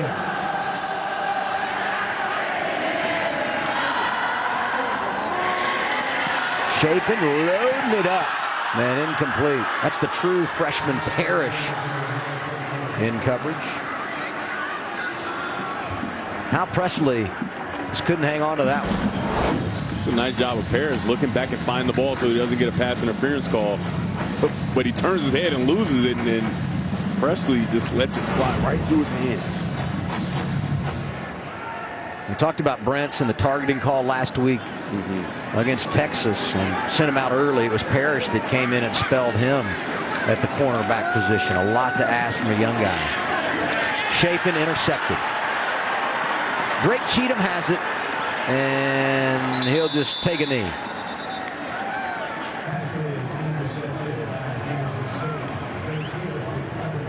Second pick of the night. Oh, no. Oh, now we got a little pushing and shoving going on. Get the guys to the side. No need to be kicked out for the next game. Micah Mazuka out there. And Udike Uzama. Yeah.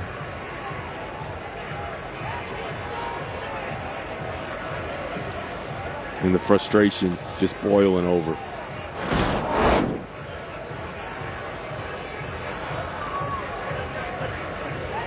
Now here's the play. Well, there's the interception, just an overthrow over the middle.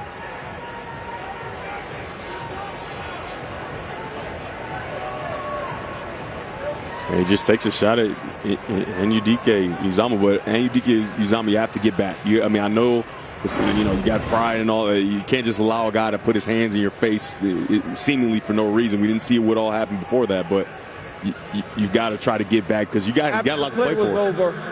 Unsportsmanlike conduct, number 95, Baylor. Unsportsmanlike conduct, number 61, Kansas State. That is both players' first unsportsmanlike conduct foul of the game. The penalty yardage cancels. The result of the play is an interception. First down, Kansas State. The referee got his numbers kind of crossed. Yeah, I think it's 65 and 91. Yeah. It's the easy thing. Could have happened to anybody. Yeah. And 95 is the Gabe culprit. Hall for Baylor saying, wait a minute. I wasn't even on the field. I don't even play offense. Well, here's the deal. Big games coming up next couple of weeks. You don't want to do this. And obviously none of this warrants any kind of a suspension or anything like that. But you don't want to risk that. You don't want to do anything that's going to put you on the sideline for one of these critical games down the stretch. Yeah.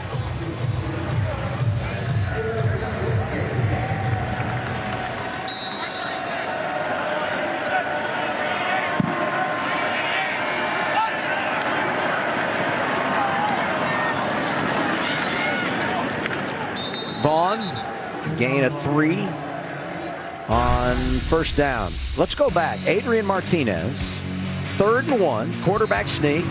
Matt Jones lands on his leg. He goes out. Enter Will Howard. And I'm telling you what, these two get along great. Support one another. Doesn't matter who's on the field, who's on the sideline. Wonderful to see if you're a coach. Yeah, and people wondering, well, that's not a big of a deal. I'm just telling you, the starting quarterback never catches, right? You have somebody catch for you, you hand the ball to the quarterback. But because Martinez is hurt, he's still the starting quarterback as of right now, but he comes out and he catches for Howard. That's good, man. I mean, it's not too many starting quarterbacks that get hurt and whatever the case may be, and they come out and they'll catch for their teammate as he warms up. Because you talked about it in the break. There might be some controversy. There was some controversy rising after the Oklahoma State game, but this is a second outing, and he's playing so well. And not that Adrian Martinez is not playing well, but Will Howard has played so well. I mean, sometimes you want to ride with the hot hand, so there's going to be it's a good problem to have, especially since those guys are friends, but it's not everything, but it's something. It's a double-edged sword. You want to have the great backup, but unfortunately, if you have a great backup and he does this, that can equal quarterback controversy. So far, they've managed it quite well. R.J. Garcia makes the catch, his first of the night. And they gave him the first down, too. Nice job.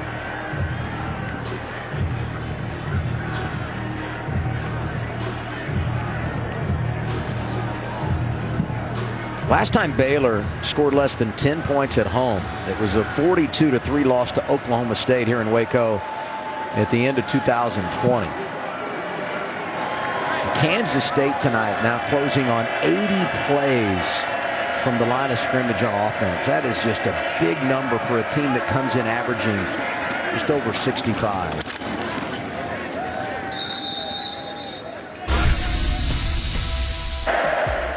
Well, Will Howard, I mean, what he did at Oklahoma State, we won't soon forget. But tonight, on the road, tough environment, big game, I mean, this is huge in a relief role. And Baylor's defense has thrown everything but the kitchen sink at him. They've thrown corner blitzes. They've thrown cross-buck barrel blitzes from the linebackers, everything, and he's dealt with it. 19 of 27, almost 200 yards and 3 touchdowns. He's been efficient. He's been poised. He's moved around in the pocket. He's created extra opportunities after the play's not there. He's been special tonight. Well, and as a young guy, a backup, I mean, he doesn't turn it over, which is great if you're a head coach. DJ Giddens gets the carry. He's gotten plenty of work tonight. Closing on 50 yards is the freshman. So now you're K-State working on a win here. Move to 5-2 in the conference. You go on the road to get West Virginia, winnable game. Coming home West Virginia's got their new quarterback. Let's see who they trot out at quarterback. Garrett Green, a burst of energy for that West Virginia offense earlier today. K-State is working on a real opportunity to go play in the Big 12 championship game. Giddens runs right. Second down with just over a minute to play. A couple of more snaps and the Wildcats will be ready to load it up and head back to Manhattan with an enormous road victory. And you know what? They've had 3 losses this year. They lose to Tulane. Surprised a lot of people, but Tulane, a great football team. They go on the road next week, win in Norman, Oklahoma. You lose against TCU. You come back the next week. Big blowout win at home over Oklahoma State. The loss last week to Texas. And you come here to Baylor and win convincingly. Great teams don't lose 2 in a row. And the Wildcats once again bouncing back from a loss. Yeah, I mean, it was super impressive to watch. I can't say it enough. I don't think Baylor played a bad football game. I think that Kansas State was just that good tonight. That's going to be it. Great offense, great defense, great special teams. Adrian Martinez gets hurt, no problem. Will Howard enters stage left, and he leads the Wildcats to a big win on the road. They're now 7-3, 5-2 in league play. Baylor falls to 6-4. They are 4-3 in the conference. Final score from Waco: K-State 31, Baylor 3. Stay with us. More post-game reaction from McLean Stadium after you watch this on FS1.